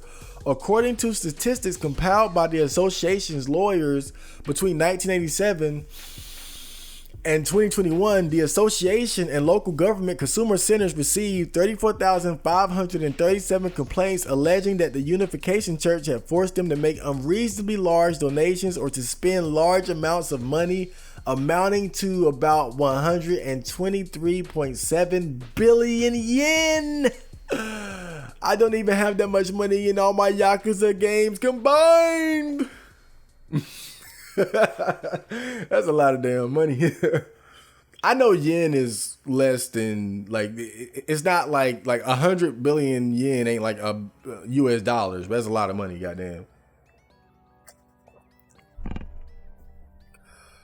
Whew. I mean, everything up to this point was like on the level. It was cool. Like, oh man, you know, it's just okay. We got you know, wedding ceremonies, and you know, we interpret the Bible differently and whatnot. But shit, I mean, yeah, it won't. That was no big deal. This is serious, right? Like this is where it gets very sketchy. And here you're starting to now see the link between the Unification Church, Japan, Shinzo Abe, and his assassinator, right? You're starting to see like, oh, okay, right? It's not just this one guy, right? You're starting to see like it's not just an isolated incident as far as like this one guy having a grudge against this church. So now we move on to the assassination of Shinzo Abe. In 2019, National Network of Lawyers Against Spiritual Sales released a document protesting the former Prime Minister Shinzo Abe sending congratulatory messages to events organized by the Unification Church and its affiliated organizations. The association feared that Abe's message would give authority to the Unification Church and encourage its antisocial activities. In 2022, Abe was assassinated by Tetsuya Yamagami. Yamagami said that he resented the Unification Church because his mother was forced to make a large donation to the church and went bankrupt. She joined the Unification Church in 1998 and sold the land she inherited from her father along with the house where she lived with her 3 children. In June 1999, she donated about 100 million yen to the Unification Church and went bankrupt in 2002, significantly affecting their family, according to Yamagami. Yamagami stated that his original plan was to assassinate Hak Jung-han, the widow of Sung Myung Moon and the current leader of the Unification Church. However, he gave up killing her because he could not get close to her. He believes Abe and his grandfather Nobusuke Kishi spread the Unification Church in Japan and decided to kill Abe after discovering online that Abe has sent video messages to Unification Church related organizations. His mom went crazy with the donations. I mean, she just, and to me, that sounds like one of those things where it's like you get so into like this spiritual fervor that it's like, take all my money, just fuck every material thing, just give it all up. Like, I'm giving up the houses and the cars and the money. All I care about is God now, and I'm just, whoa, and right, and your children are starving, right? You've lost all like your stability and all that, and that's kind of what that sounds like. Or maybe she was manipulated. Like maybe she was more of a victim and was manipulated out of it, or she was just so caught up in just this religious fever, man, and couldn't control herself. The National Public Safety Commission Chair Satoshi Ninoyu instructed police authorities to set up a panel to investigate the security lapses which may have been involved in the incident. The commission chair is among several elected officials who promoted a Unification Church event in 2021 Tomohiro Tanaka, a spokesperson for the Unification Church, admitted in a press conference that in the past, the Unification Church had problems with its followers due to illegal solicitations and large donations. He claimed that there has been no trouble between the Unification Church and its followers since 2009, when the church began to emphasize legal compliance. Chong Hwan Kwok, the honorary president of the Global Peace Foundation, who had long held a position second to Sung Myung Moon in the UC and left the Unification Church in 2009 after internal strife, apologized on behalf of the Unification Church. He said that the church was responsible for the assassination of Abe. According to Kwok, a wave of bankruptcies, divorces, and suicides among Japanese believers had prompted him to attempt to normalize Japan's status as an economic force in 2001, but his attempt was thwarted by strong opposition from other church leaders. The Unification Church later denied Kwok's claim, saying that it was Kwok who called for the transfer of Japanese money to the church headquarters, which would probably be within his power to do given his ranking in the church. On the other hand, the National Network of Lawyers Against Spiritual Sales reported that victims were cheated out of about 300 million yen in 2021. Hiroshi Yamaguchi, a lawyer for the National Network of Lawyers Against Spiritual Sales, refuted the claim made by the Unification Church at the press conference, saying the Unification Church should consider the pain and tragedy of the families of its followers. The Unification Church has bankrupted many of its followers. Another lawyer, Yasuo Kawai, accused Japanese politicians and administrators of taking no action against the Unification Church, which disintegrates families for more than 30 years. Masaki Kito, a lawyer who is familiar with the actual damage caused by the UC in Japan, said donations amount to 55 to 60 billion yen, and the worst case was to have believers prostituting themselves to raise money. Shit! Kito called for Japan's National Diet Parliament to conduct an investigation of the case bipartisanly. Whoa. So it seems like Japan is the country that's hit the heaviest by the I guess what you could say the wrongdoings of this church. It seems like they've been the most affected as far as like people being like scammed out of money or pressured into donating large sums of money. But we're gonna get more into that later in the next article. Japan's main opposition party, the Constitutional Democratic Party of Japan, and two other opposition parties, the Democratic Party for the People and the Japanese Communist Party, have said that they plan to launch their own investigations into the UC's political influence and connections in Japanese politics.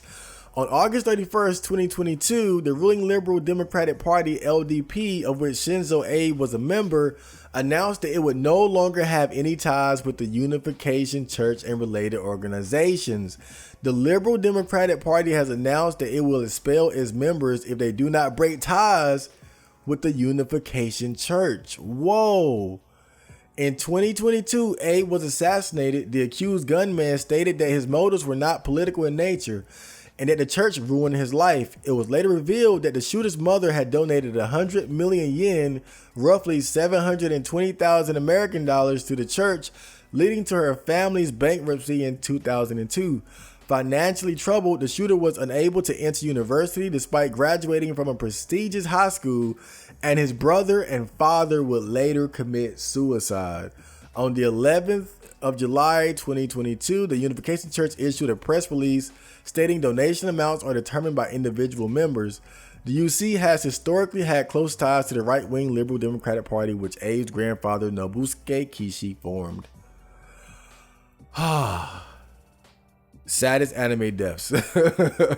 Dude, when you see it from this angle, and again, I'm not trying to justify it, but it starts to make more sense as far as like why he was so emotionally charged and just burning on the inside to get some form of revenge.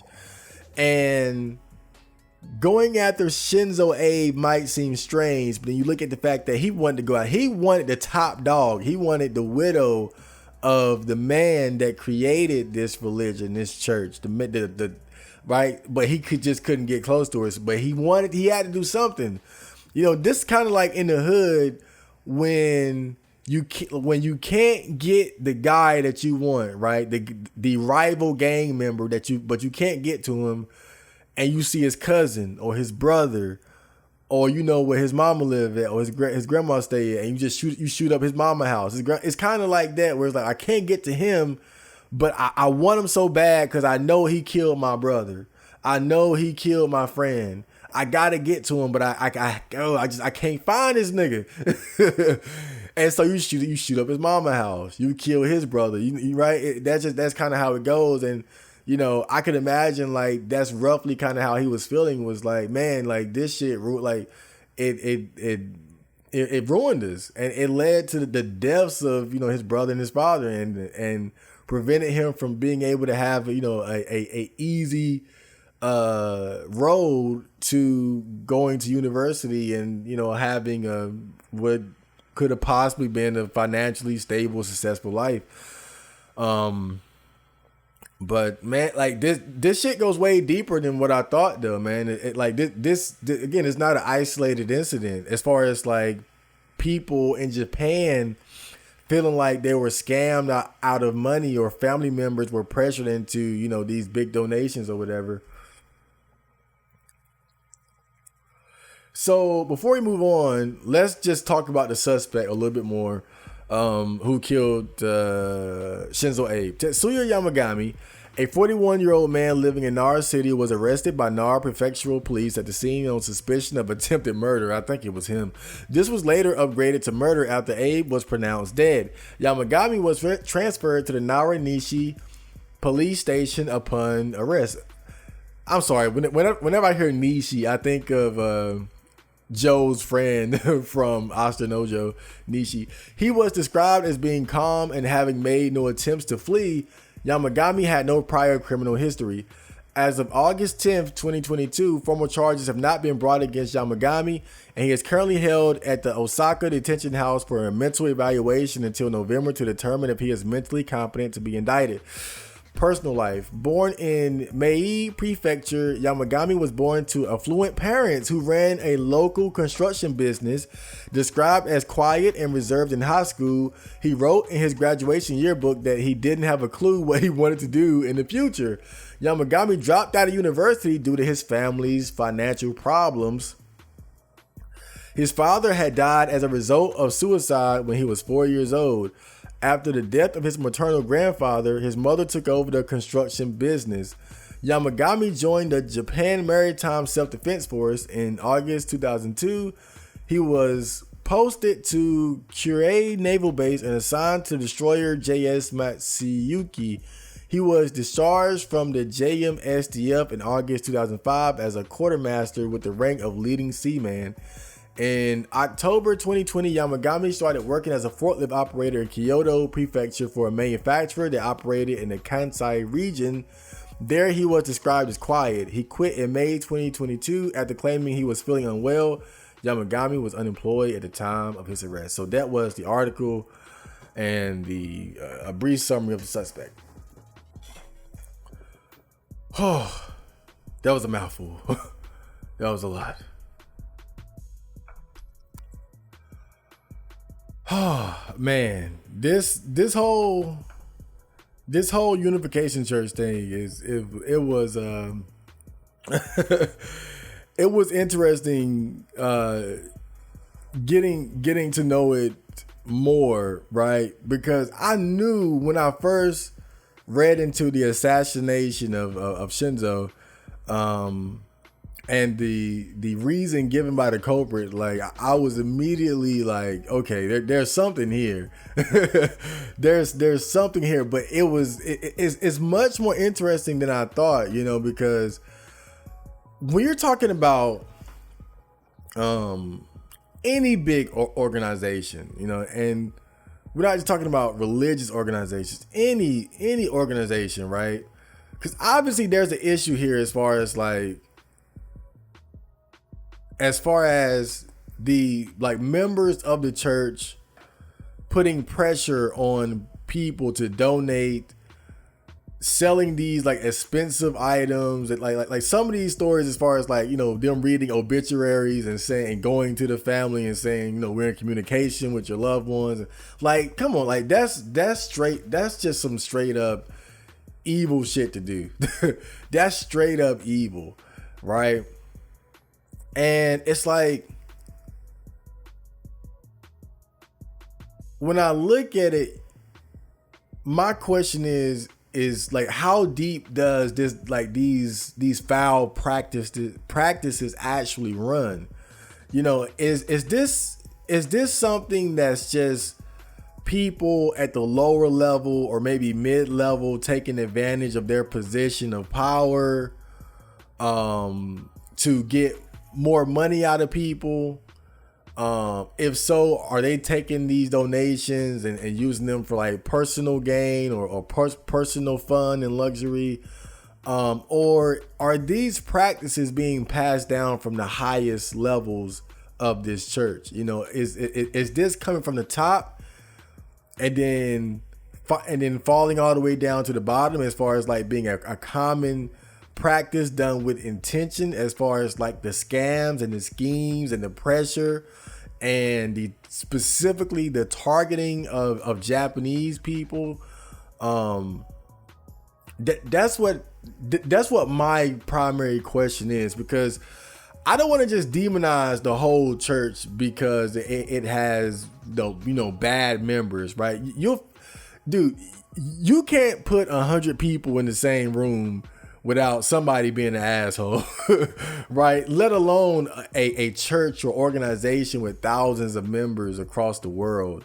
So I don't think it's fair to just to look at it and say, okay, well, the whole church is corrupt because some people within it. Because you even see stuff like this within like any religion, right? Like you see like the pedophile priest, and you hear about these big mega churches and how they, like, I know, for example, like one story, like one tale as old as time is like the preacher who uses the donations and whatnot to have like fancy cars and the biggest house on the block. You know, stuff like that. This is nothing new, but I don't think that, pointing out specific individuals who might have, take advantage of, like I said, their position of power means that the entire church is corrupt. But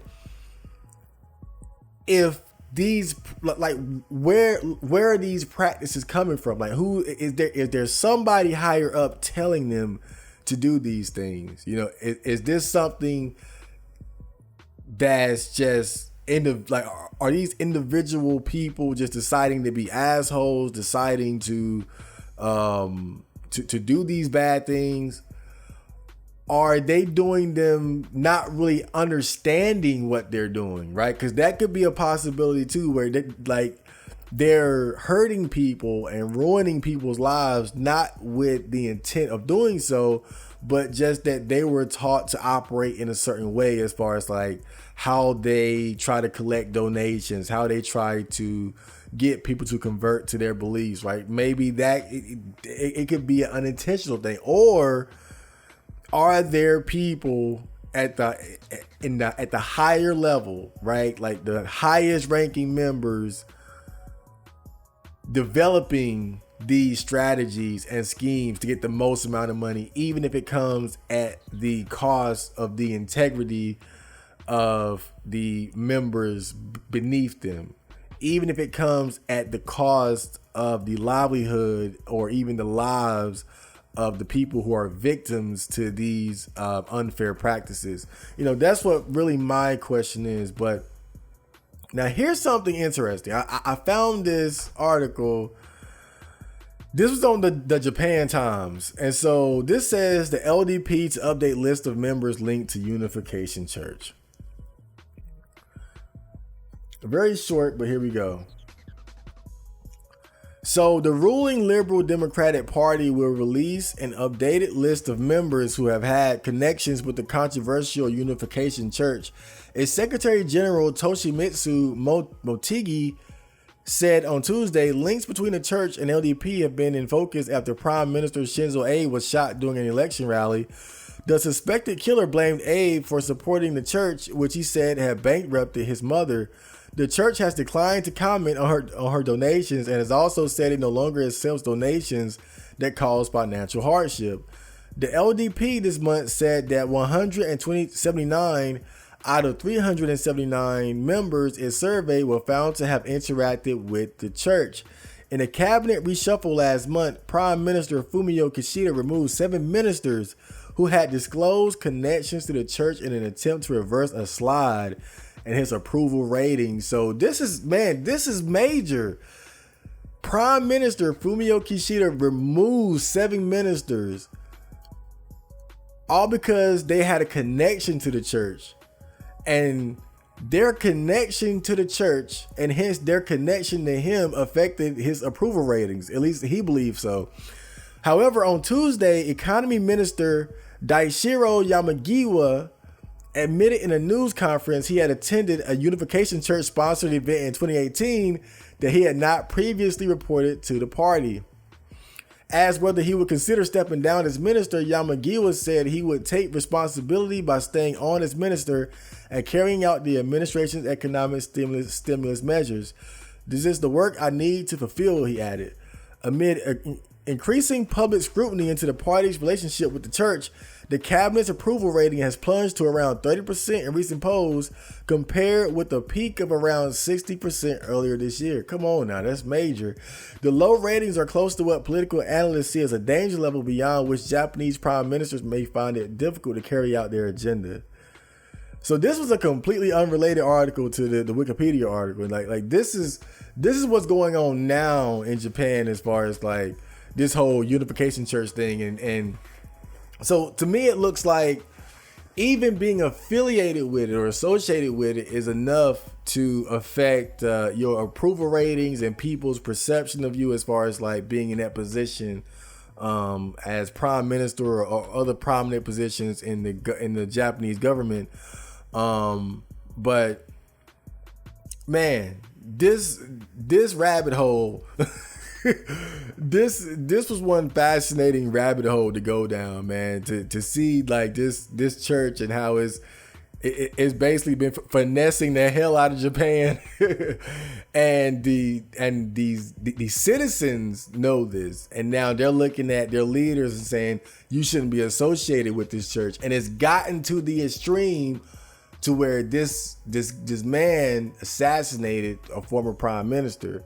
Right, so this has been bubbling up for years, and it just now exploded, and now people's eyes are paying attention to this. But, man, this is a very fascinating read, a very fascinating investigation. I hope you guys enjoyed this. I had a great time looking into this myself.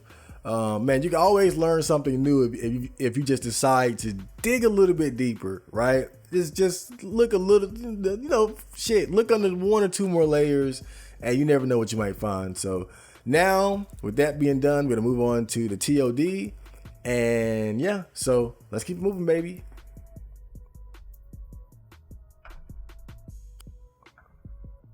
Okay, so we are back, and we are getting to the TOD.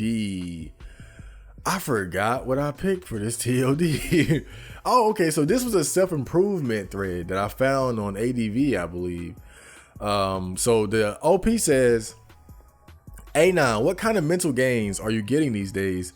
You're meditating and taking long walks in the woods, right? I've been on my long walk game for a while. Now I kind of stopped when I messed up my ankle last year, but I just recently started running again. In fact, I did a long run. What was it? What day was it? Today was must have been Wednesday or so.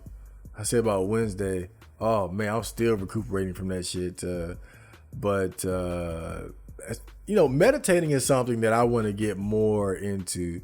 But I remember that this monk said, you don't have to look at this.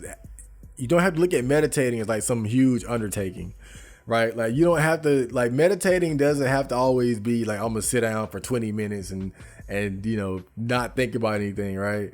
He talked about how you could meditate for, 15 seconds, 30 seconds, or a minute, 5 minutes, right? And I always try to keep that in mind, so every now and then I'll just kind of, focus on my breathing for about 3 big breaths. Follow me, people. That feels good already. Hold on, let me put some hand sanitizer on. I just got done handling some chicken. Okay, so this guy says, God, I love reporting these threads, then checking back to see them gone. Oh, that's fucked up. God, why would you do something like that? I mean, this was on the advice board. That's an asshole thing to do. I don't see why it wouldn't be appropriate for advice, right? Because you're sharing advice on self-improvement. Some people are just straight assholes. Can't sig the face away. LMAO. I learned how to shave with a straight razor. Why don't women love me now? Why am I still poor? I look at Greek bust all day. What happened? I mean, he's basically talking about how self-improvement doesn't really, doesn't always lead to getting pussy, right? I'm a prime example of that. I'm not acting like I'm the king of self-improvement or anything. I still got a long way to go, but as much progress I've made as far as like improving myself and my life, I swear it hasn't done anything as far as like the sex department. Faggots, I won't blame the woman. I will improve myself. I will admire the Greeks. I will be happy. I won't blame the...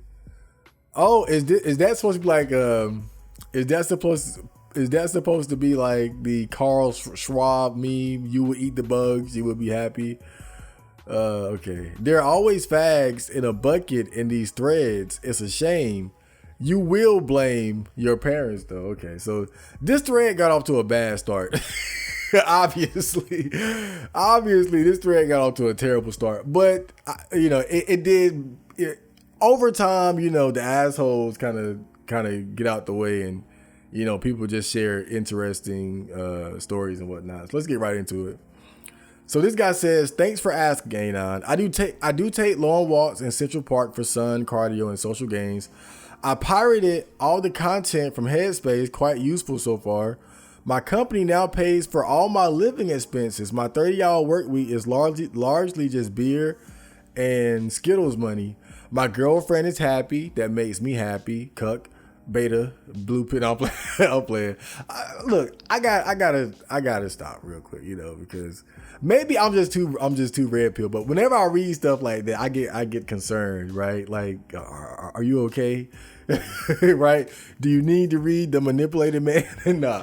But alcoholism is what I need to work on. Tapering off currently, but it is a fucking struggle. Gym gains, progressing well. Fast has been effective for me. Fast is very good. Goddamn.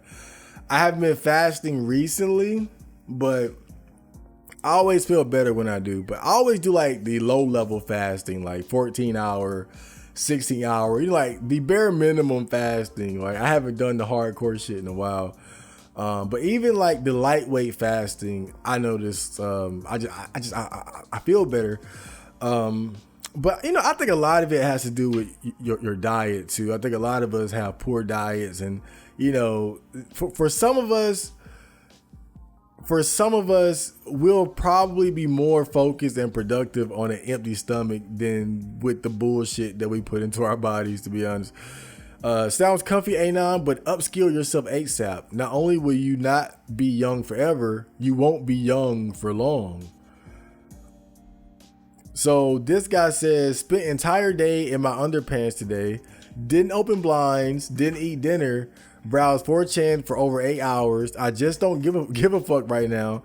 And honestly, it feels better than forcing myself to adhere to some Peterson tier delusional self-help bullshit. It actually does feel good. I feel better just not caring. I know it can't go on for long, but sometimes it's good to just say the hell with it. And sometimes I'm not gonna lie, I get in a similar state of mind where I just let go, man. It's like sometimes, like, I don't give up completely, but it's just like, you know what? I'm just not even gonna. Like today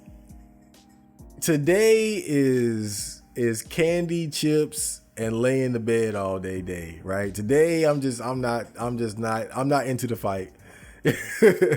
Like right now I'm focused. Like I woke up, stretched, worked out, did some what I uploaded and scheduled the videos for my gaming channel playthrough, and then I immediately got to work on this. Right now I'm in that focused, productive mode. But sometimes, man, things don't go your way and you get bummed out, and you do reach that point of like, you know what, man, I'm just I think this guy might be a little bit too deep into it. Like mine tends not to last long, like maybe like 1 or 2 days, 3 maybe.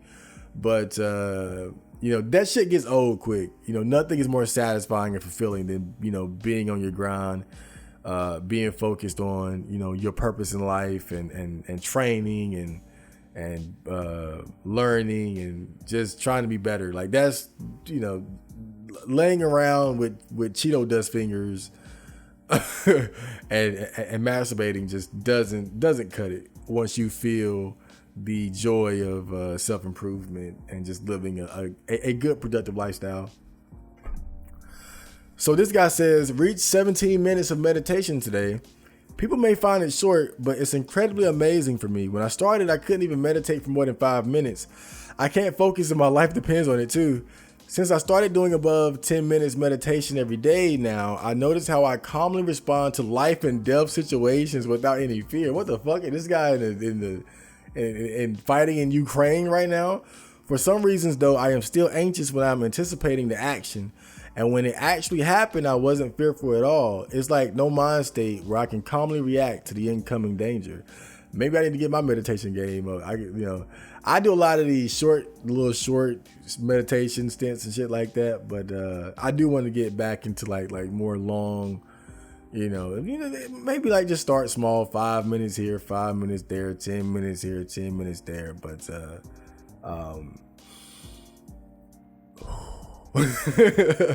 but to be honest, as far as like my method of keeping myself like mentally clear and mentally healthy, I do like a combination. Like a lot of times what I'll do is I'll work out, then I'll meditate for about 3 minutes. It's hard to sustain that shit. 3 minutes, 5 minutes. And then I'll just reflect. I'll reflect on different problems in my life. Think about problems and solutions, different events and whatnot. That's how I keep myself mentally stable. Work out, meditate, reflect. Work out, meditate, reflect. That's my process pretty much. But I do think that I should kind of step up the meditation aspect of it. Okay, this guy says you have to keep trying, really trying, not just trying to try. You have to try like your life depends on it, because it does.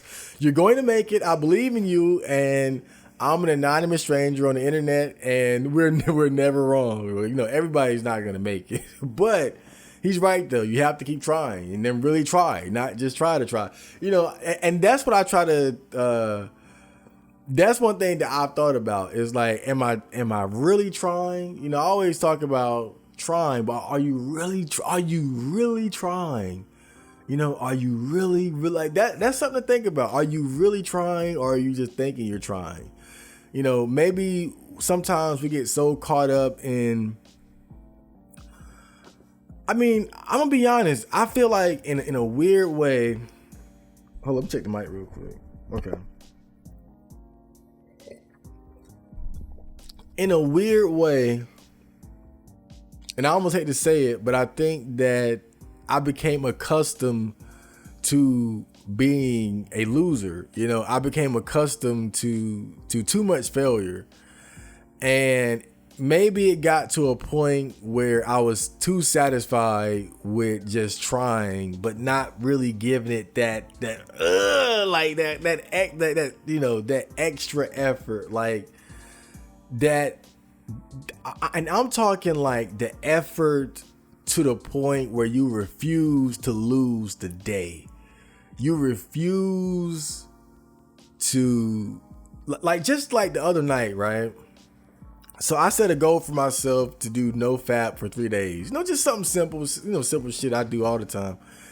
That third day, I was about to break, man. It was late at night, and I don't know what happened. I was horny, man. I was horny.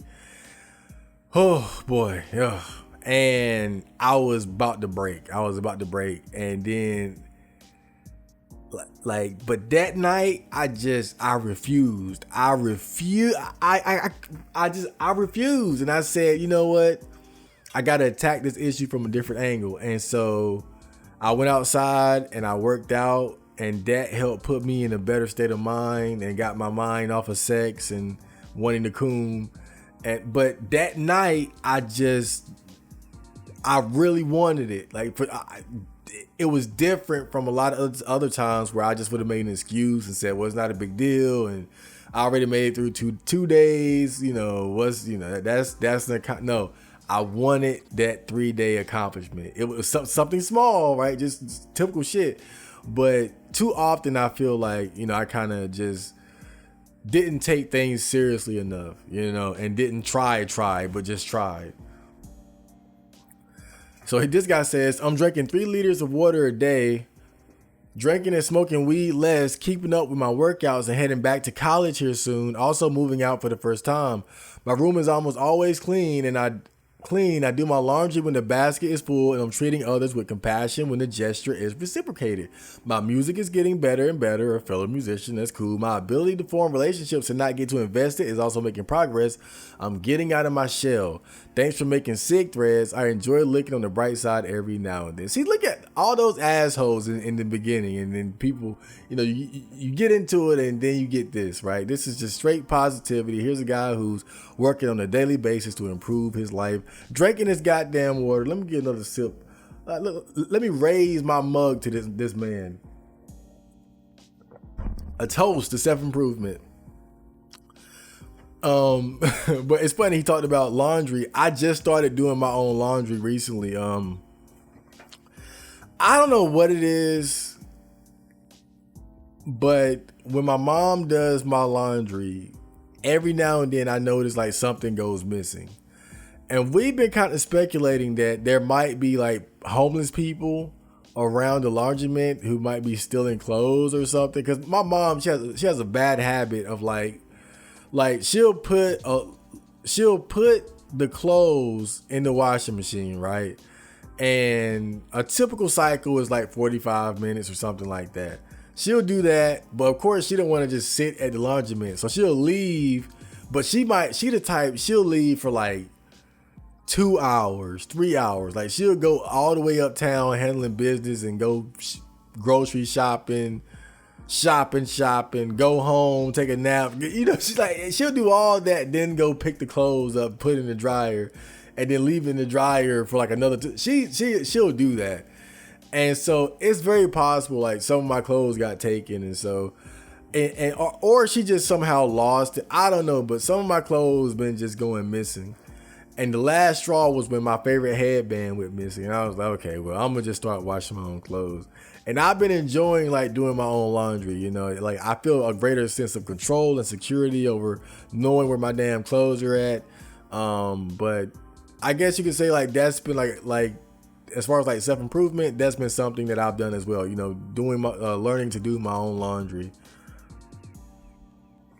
So this guy says, when you wake up, drink lots of water and then jump around for some time to be less tired. Sleep is very important. 8 hours of bedtime doesn't mean 8 hours of sleep. Falling asleep and waking up at exactly the same day every day is important. To meditate, focus on your breathing and try to clear your head of thoughts. You will at some point forget what you're trying to focus on and would think about something else. When you realize that happened, you go back to focusing. Every time you do such a realization, you train your mind and consciousness. Meditation will improve aspects such as planning, organizing, thinking about the future, general conscientiousness, and it would give more control over impulses, urges, anger, attacks, etc. Man, these guys are really making me want to step my meditation game up. But what stands out to me here, though, is when he says, when you wake up, drink lots of water and then jump around for some time to be less tired. That's something that I've been doing consistently recently. Is, I saw Wiz Khalifa even post this on Twitter, because Wiz Khalifa, big weed, wake and bake guy, he said the first thing you should do when you wake up is drink a glass of water, right? And I believe that, I forgot exactly how it works, but I believe like while you're sleeping, like you're kind of going through your water reserves, and so you wake up less hydrated than you really need to be. So one of the first things you need to do is drink water. But also, like he said, now I don't jump around literally, but I'll stretch. I might do a little bit of shadow boxing, some push-ups or whatnot. But yeah, my wake up process is pretty much get up, drink water, stretch, and get a quick like warm up in, and that tends to work as far as like making sure I'm ready for the day. So this guy says, how do I get into the correct mindset for getting homework done? This guy says, try to not use computer as soon as you wake up and go to take a walk. Man, that might be hard. That might be hard for a lot of people, even me, because it's like my alarm clock is on my damn computer. So the first thing I do is get up and I'm clicking on the computer to turn the goddamn alarm off. But I do like that. I like that principle of like just, get up and get out instead of logging in, So this guy says, imagine having to be literally perfect just to attract the attention of an aging single mother who has 100+ bodies. And this guy says, bro, just keep on grinding away 300 hours a week and you too may be able to text a broken 35+ single mother maybe someday. Then he says, then the guy under him says, that's for fit fags and Sims. Yeah,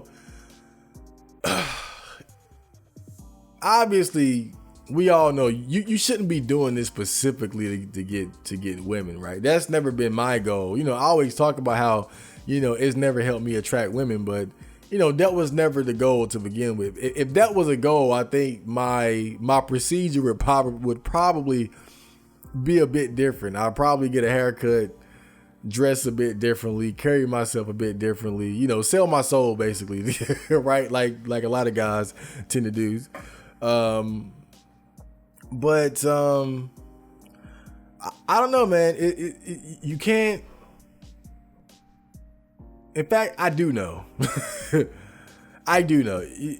Self-improvement is just, it's not all about trying to get hoes. Self-improvement is a reward in of itself, and I definitely owe my happiness and my appreciation for life and just most of the things that helped me enjoy life today. It all started with this journey into self-improvement. The realization that, I think I can be better, and taking action every day to live up to the potential that I believe that I could live up to, the potential that I believe I was capable of achieving, right? That's where everything started for me. And it was never about getting girls. It was just about doing what I felt I was capable of doing. And I just knew that I was capable of being a better man, right? And that's to this day, that's what it's all about. Just being a better man and enjoying the simple rewards of that in of itself. So that was the thread of the day. I kept it short and sweet for you guys. We're going to get into the comments next, and then we're going to get out of here. So stay tuned.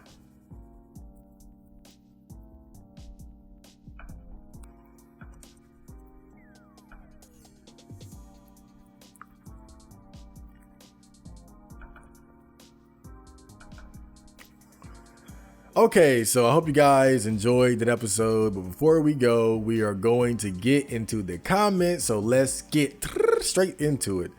All right, so Must Know 3 says on his MGTOW Cope video, I thought it is a well established that for black pillars, even breathing oxygen is cope. Everything for them is a cope. It got to a point where it's just what they say. They don't even think when they say it. You say hi, they reply, stop, the cope. Yeah, you know, it's like a lot of words that we see as far as like internet lingo and whatnot, they begin to lose their meaning after a while. It's kind of like cuck, right? Like people just throw cuck around so loosely, right? That's another one, right? And then cope, right? It's just cope, cuck, and beta, alpha. People just start throwing words around, but you know, the black pill and incel movement has always been kind of at odds with red pill and MGTOW, and really MGTOW has kind of been at odds with the red pill. Like MGTOW is kind of like a black sheep in of itself, right? Because I think the extreme of embracing being single for long periods of time and stuff like that, you know, even hardcore red pill dudes can't really get behind that. But you know, it's I think I did a fantastic job breaking it down, though, kind of destroying. Look, like I said, man, you could make arguments against MGTOW, but the idea that it's a cope, I think, is probably the silliest one, to be honest. So I can't say what is that? On the Wheat Waffles Botcast, episode 32, he says, I wish everyone just went to their looks match. Scrolls are too obsessed with Stacy too. It's so stupid to me for everyone to like the same person. Me, I've never been a believer in the whole looks match thing. You know, I like the fact that people can potentially date outside of their league and enjoy the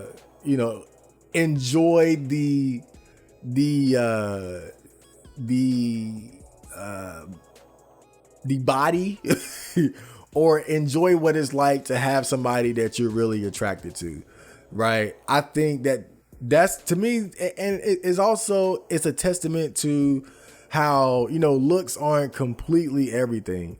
You know, sometimes a less attractive woman can get with a more attractive man. Sometimes a less attractive man can get with a more attractive woman. Now, oftentimes there tends to be a catch, like especially when we talk about men, right? Financial, maybe he got that Pete Davidson pack, right? But I've never been a believer in the whole looks match thing. That it's really creepy when you think about it, right? Like, just imagine life being organized based on like the 10-point scale, like a 5 for every 5 and a 6 for every 6. Like, that's so weird. That's like some Brave New World shit. Or what's that movie where it's like, once you turn 25, like you gotta die? Like, that's just too weird. And I don't know about like the whole implication of like men being obsessed with Stacy, so to speak. Now, don't get me wrong. Like, look, we love Stacy. We love bad bitches. Don't get it twisted. But I think that my issue whenever this topic comes up is when people try to make the comparison between men and women. It's not even close. That's my only thing about it. Like, me, yes, I would love to have a 10 out of 10 model girlfriend with a big ass, yes, right? But at the same time, I'll be more than happy with at least a 6, right? I'll be blown away by just having a 6. And I think most guys feel the same way. And when you look at, one thing I always point to, look at R9K and look at the girls that post on R9K to the point of developing a fan club, so to speak. Like this new girl, that black girl Iris or Isis or something, right? She's average as fuck, right? Average, so like barely a 5 or something, if that. But look at how many people are like giving her attention and wanting to date her and stuff like that, right? I think that as men, We love Stacy, but we also love Hinata. I'll put it like that. We love Stacy, but we also love Hinata. We also, and if you don't know, Hinata was like the average girl in Naruto that Naruto was ignoring in favor of Sakura, who's supposed to be like the hot chick.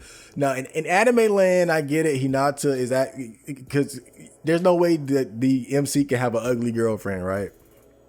Or ugly wife.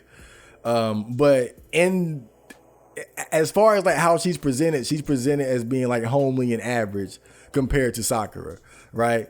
As men, we love Sakura, but we also love Hinata. Women want Sasuke, and they want nothing to do with Naruto. At least pre Naruto becoming a fucking boss, right? So Oshiri says on a Wheat Waffles video, one problem I've always had with the incel community is that they will use empirical data to reduce the act of dating and casual sex to being based off of immutable traits and sexual dimorphism, which shows the superficial and incredibly shallow side of dating, but simultaneously also act like they absolutely need sex. It's funny because for me, as soon as I got black pill, I could not stop thinking how superficial every relationship is, and all relationships are based off of sexual instinct rather than love that transcends looks. And you know, that is absolutely correct. Like when you look at, like when we go out, or rather when a man goes out and you're talking about like cold approaching girls or warm approaching, choosing signals, whatever, you know, the spark that makes a man approach a woman, or it makes a woman give a man choosing signals, or even approach a man, is always physical, right? What that initial spark of attraction, at most of the time, if not all of the time, is based in the physical. And then, you know, you go deeper into it and you start learning about things like the importance of height. You know, you start to realize that, you know, women are overlooking you because of your height. You begin to realize that women don't like guys who have small dicks. Like you could be perfect in every other way, but then you have a small penis, right? And then that's enough to just completely undermine your entire value as a man to her, right? And when you start to understand these things, it does begin to affect your view of relationships. They don't seem as like magical and divine and Disney romantic, so to speak, as they seem, you know, growing up. You know, you start to realize like one thing that I often think about, right? Like I'll go out, I'll see a couple. Now, the majority of the couples that I see, the man is taller than the woman, right? Standard stuff. But I always think like, man, it's funny that if he was shorter than her, she would have never gave him a chance. Or sometimes I'll be looking at amateur porn or something, right? And then you'll see like these amateur couples, especially like on Pornhub, right? You have a beautiful girl or cute girl, and she'll be with her, and the boyfriend would have like a big ass dick or something, right? And then I'm looking at it and I'm like, you know, it's kind of funny, like that girl probably would not be with this dude if he didn't have a big ass dick, right? Like she would have never settled for little dick. I think about shit like that, and it really does kind of fuck up your perception of relationships when you realize how superficial and men, you know, men maybe to a lesser extent, right? But men too. we want something that looks nice and whatnot. We just tend to be less selective as far as like our standards and shit. But he continues, I sincerely believe platonic love is far more real than sexual love. Once the looks of both the partners fade away, the relationship dies and you have a dead marriage. Also, one of the things I really dislike about black pill YouTubers is that they would call people who are incels genetically inferior for not being able to get sex. I mean, it is just stupid to call someone genetically inferior for not being able to meet the huge dating standards that women impose on men. This selection is literally called Fisherian selection and basically confers no survival advantage and usually leads to death of the species.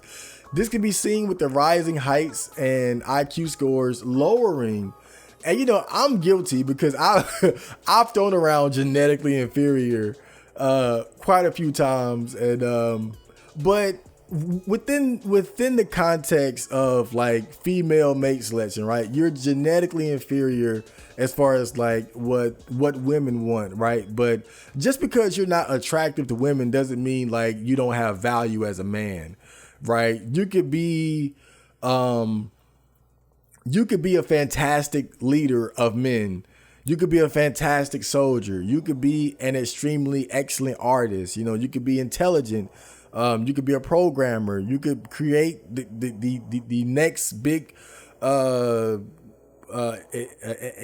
advancement in weapons technology or something, right? So just because you're short with a little dick, it doesn't mean like you're incapable or you're literally inferior to like all other men who are taller or something like that. You know, whenever I've thrown around genetically inferior, it's always in the context of like mate selection and what women deem to be attractive and whatnot. But you know, I've always said, man, like people might wonder like how I cope with having a small dick, right? Like how do I live, right? How do I live with this thing?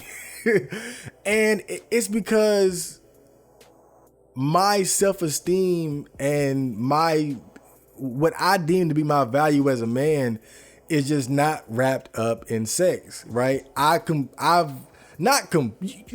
completely detach myself from it because I have a sex drive, but as much as I possibly can, you know, I have disconnected myself from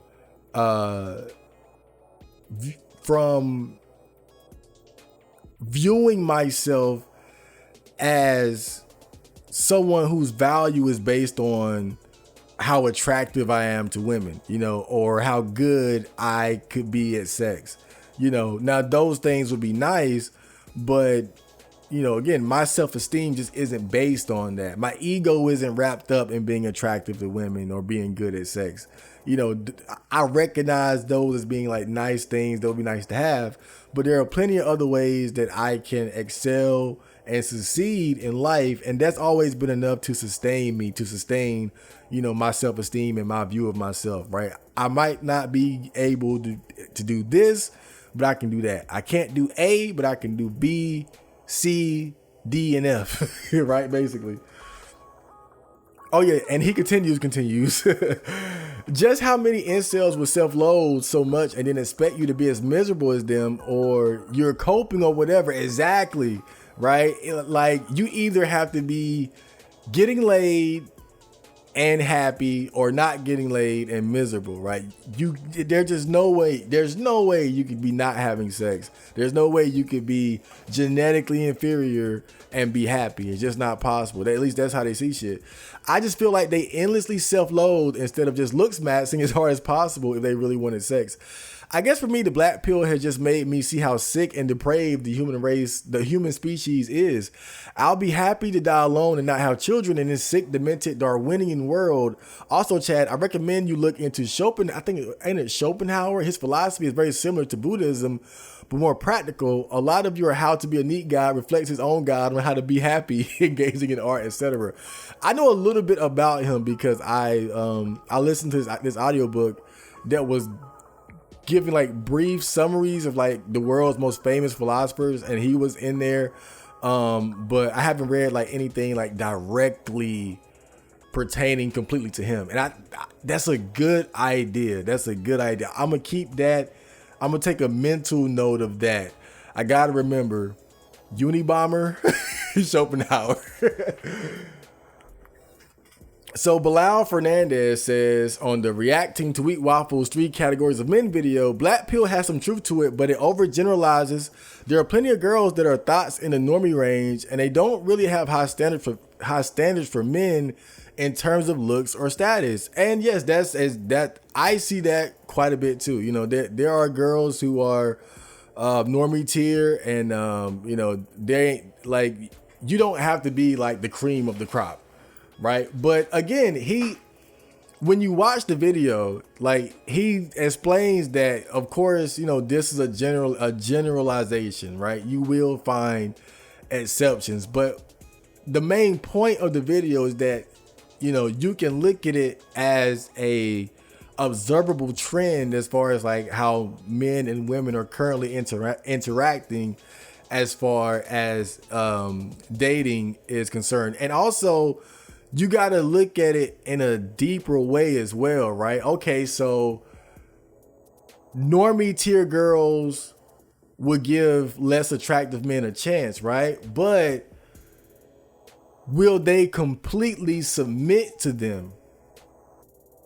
See, and what do those guys have to compensate with in order to make up for being less attractive, right? For having less status. Now, see, because I always think about my friend, for example, his first serious girlfriend, she was cute. She was straight up QT, right? I saw her, I was like, damn, this girl is cute. How'd you do? How, right? What type of voodoo magic did you pull to make this happen, right? But the reality was that he had to compensate a lot for that. He had to compensate a lot because, you know, they were not looks matched, right? She was the, you know, it was like a Beauty and the Beast kind of thing, right? But on the surface, again, it's kind of like what you would say, you know, their thoughts in the normie range, they don't have high standard, right? And so you could say that was her. But when it came down to it, when you look underneath the hood, the reality was that he had to compensate a lot. And she probably would not have required him to put in as much effort and give up as much as who he was before they met if he was more attractive. If he was more attractive, he probably could have been the one who was dictating and running the pace of the relationship. But because it was him having to compensate for his lack of attractiveness and wanting her, she was the one who basically had the pants in the relationship. So this whole phenomenon is deeper than just who's getting sex and who's not, right? Yeah, you might be able to get a normie tier girl who will lower her standards, but why is she lowering them for you, right? More than likely, it's something else that you have to compensate with. So Floating Sunfish says, on the Mitsudomoe anime review, hi there, Floating Sunfish of Sunfish Scans. The group currently scanlating the Mitsudomoe manga, though we've been on a very long hiatus for a while now, which is 100% my fault. Many thanks for helping share Mitsudomoe with more people.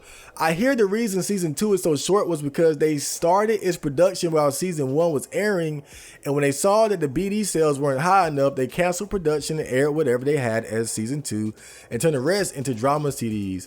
I translated the Mitsudomoe character and theme songs over at my channel a couple years back, and I'm working with some volunteers to translate the remaining drama CD tracks, which are pretty much unaired Mitsudomoe episodes in pure audio form. I also repost random Mitsudomoe videos I found on YouTube and Nico Doga, so feel free to stop by if you're interested in more Mitsudomoe. Ah, that's so awesome. I'm glad somebody appreciated it. I'm glad somebody appreciated my goddamn Mitsudomoe anime review. I still haven't gotten around to watching season 2. I'm glad he reminded me because I forgot that I had that in the chamber. But I'm definitely going to check that out soon. I know it's going to be, I got a great treat waiting for me, but I cannot express this enough. I highly recommend Mitsudomoe as far as like comedy moe, cute girls doing cute things, anime.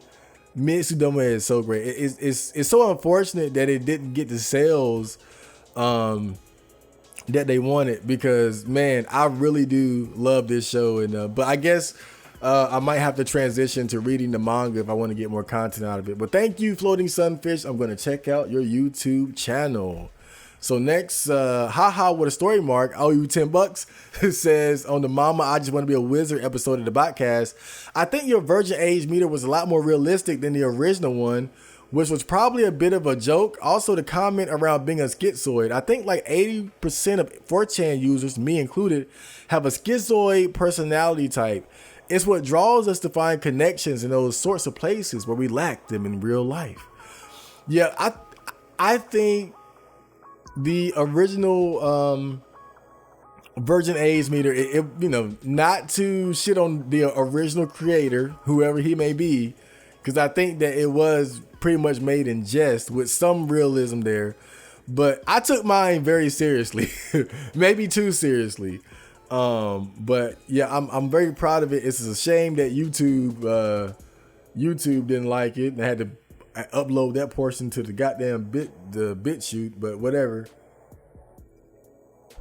But I remember when I looked into the whole schizoid personality thing, and I was kind of scared because I was like, check, right? Because you don't want to be associated with anything like that has skits in it, right? You don't want to be anything skits.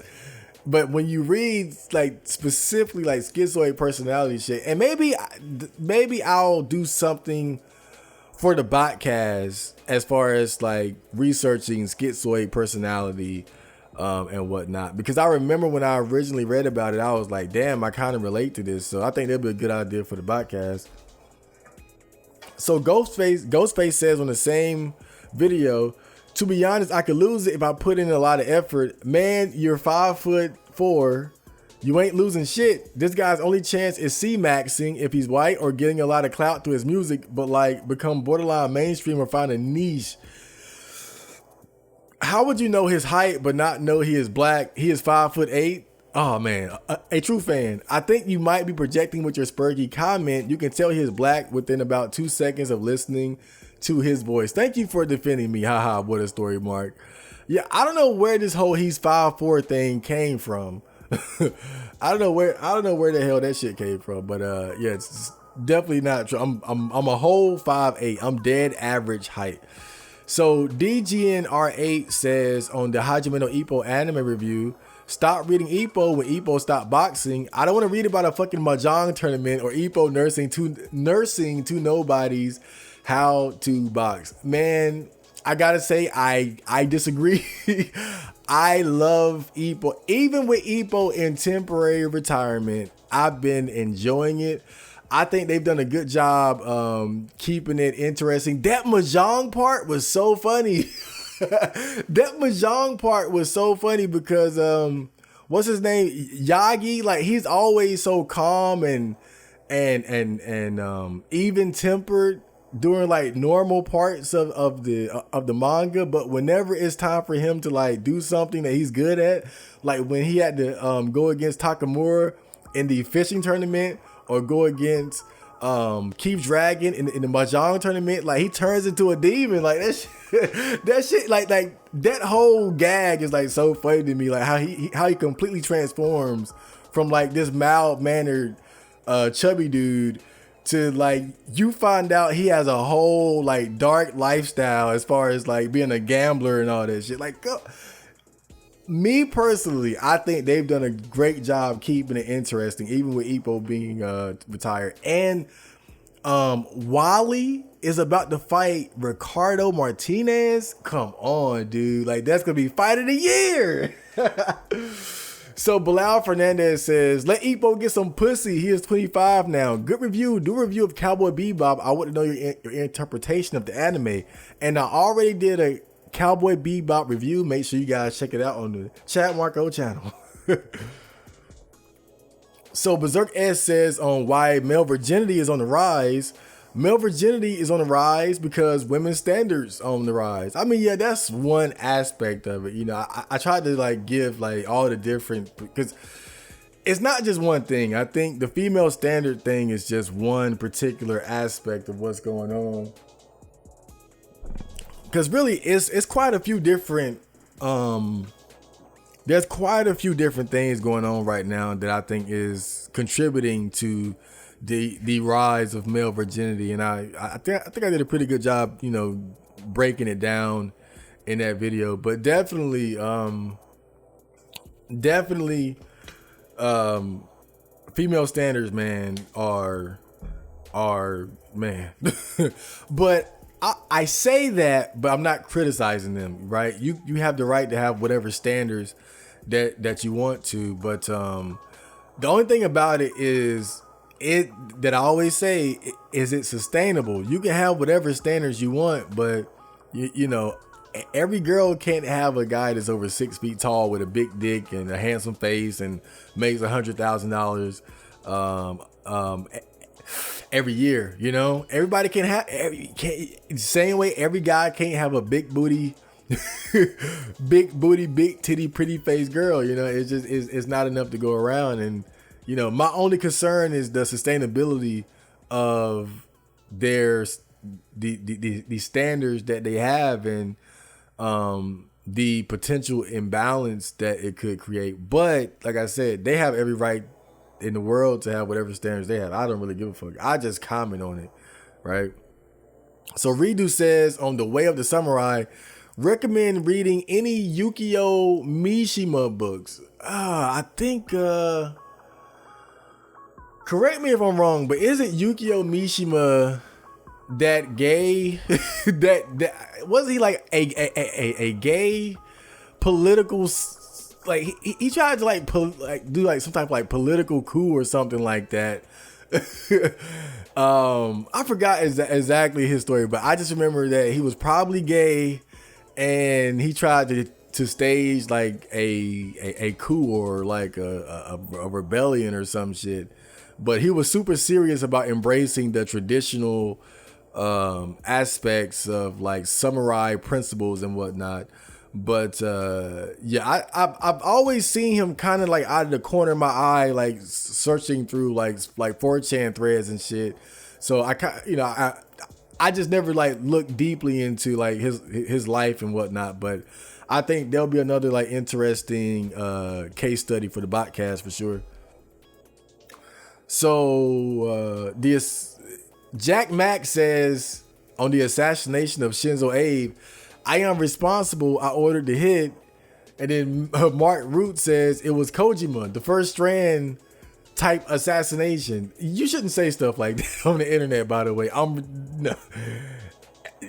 Always add in Minecraft. Don't, even though you obviously were not involved, I wouldn't. Don't do that. Low Quack Vid says on the same video, the way you're saying his name is driving me crazy. For real, like, damn. So how do you pronounce it? Is it like, it's got to be Shinzo. So I'm assuming it's the Abe, right? So is it Abe? Is it Abe? Shinzo Abe? I mean, look, hold up now. Let's stop for 1 second. Now, I get it. Maybe I'm not saying his name right, but look at it, right? I'm saying it exactly how it looks. You cannot get mad at me for calling this motherfucker Shinzo Abe when that's literally what it says according to how shit is pronounced, according to my language, right? When you play Oddworld, Abe's Odyssey, it's Abe's Odyssey, right? And it's Abe right there. So when I see Abe, I'm not gonna think Abele, but the lay is silent, like, right? Like, I'm not gonna think that. I'm gonna think Shinzo, like we're going to Shinzo, the anime, and Abe, as in Oddworld, Abe's Odyssey. I'm just saying, look, I get it. I'm saying it wrong. That it is what it is, but don't blame me for pronouncing it exactly the way that it looks, because that's all that I'm doing. And we got a $10 donation from Welcome to Hell. Your music is amazing. Thank you. And we're gonna end on that note. I hope you guys enjoyed that episode. Man, this was a very like analytical, serious, political, religious episode. I love doing these. This is awesome. But next we got to get back to the sex. The sex and the grime and the lust and the porn. The next episode is going to be about trap porn. So that's going to be I think that's going to be a very good episode. We're going to talk about like sexuality and all kinds of gay shit. So get ready for that. And I hope you guys enjoyed the episode, and I'll be getting out of here. And so have a fantastic week, month, day, year, millennium.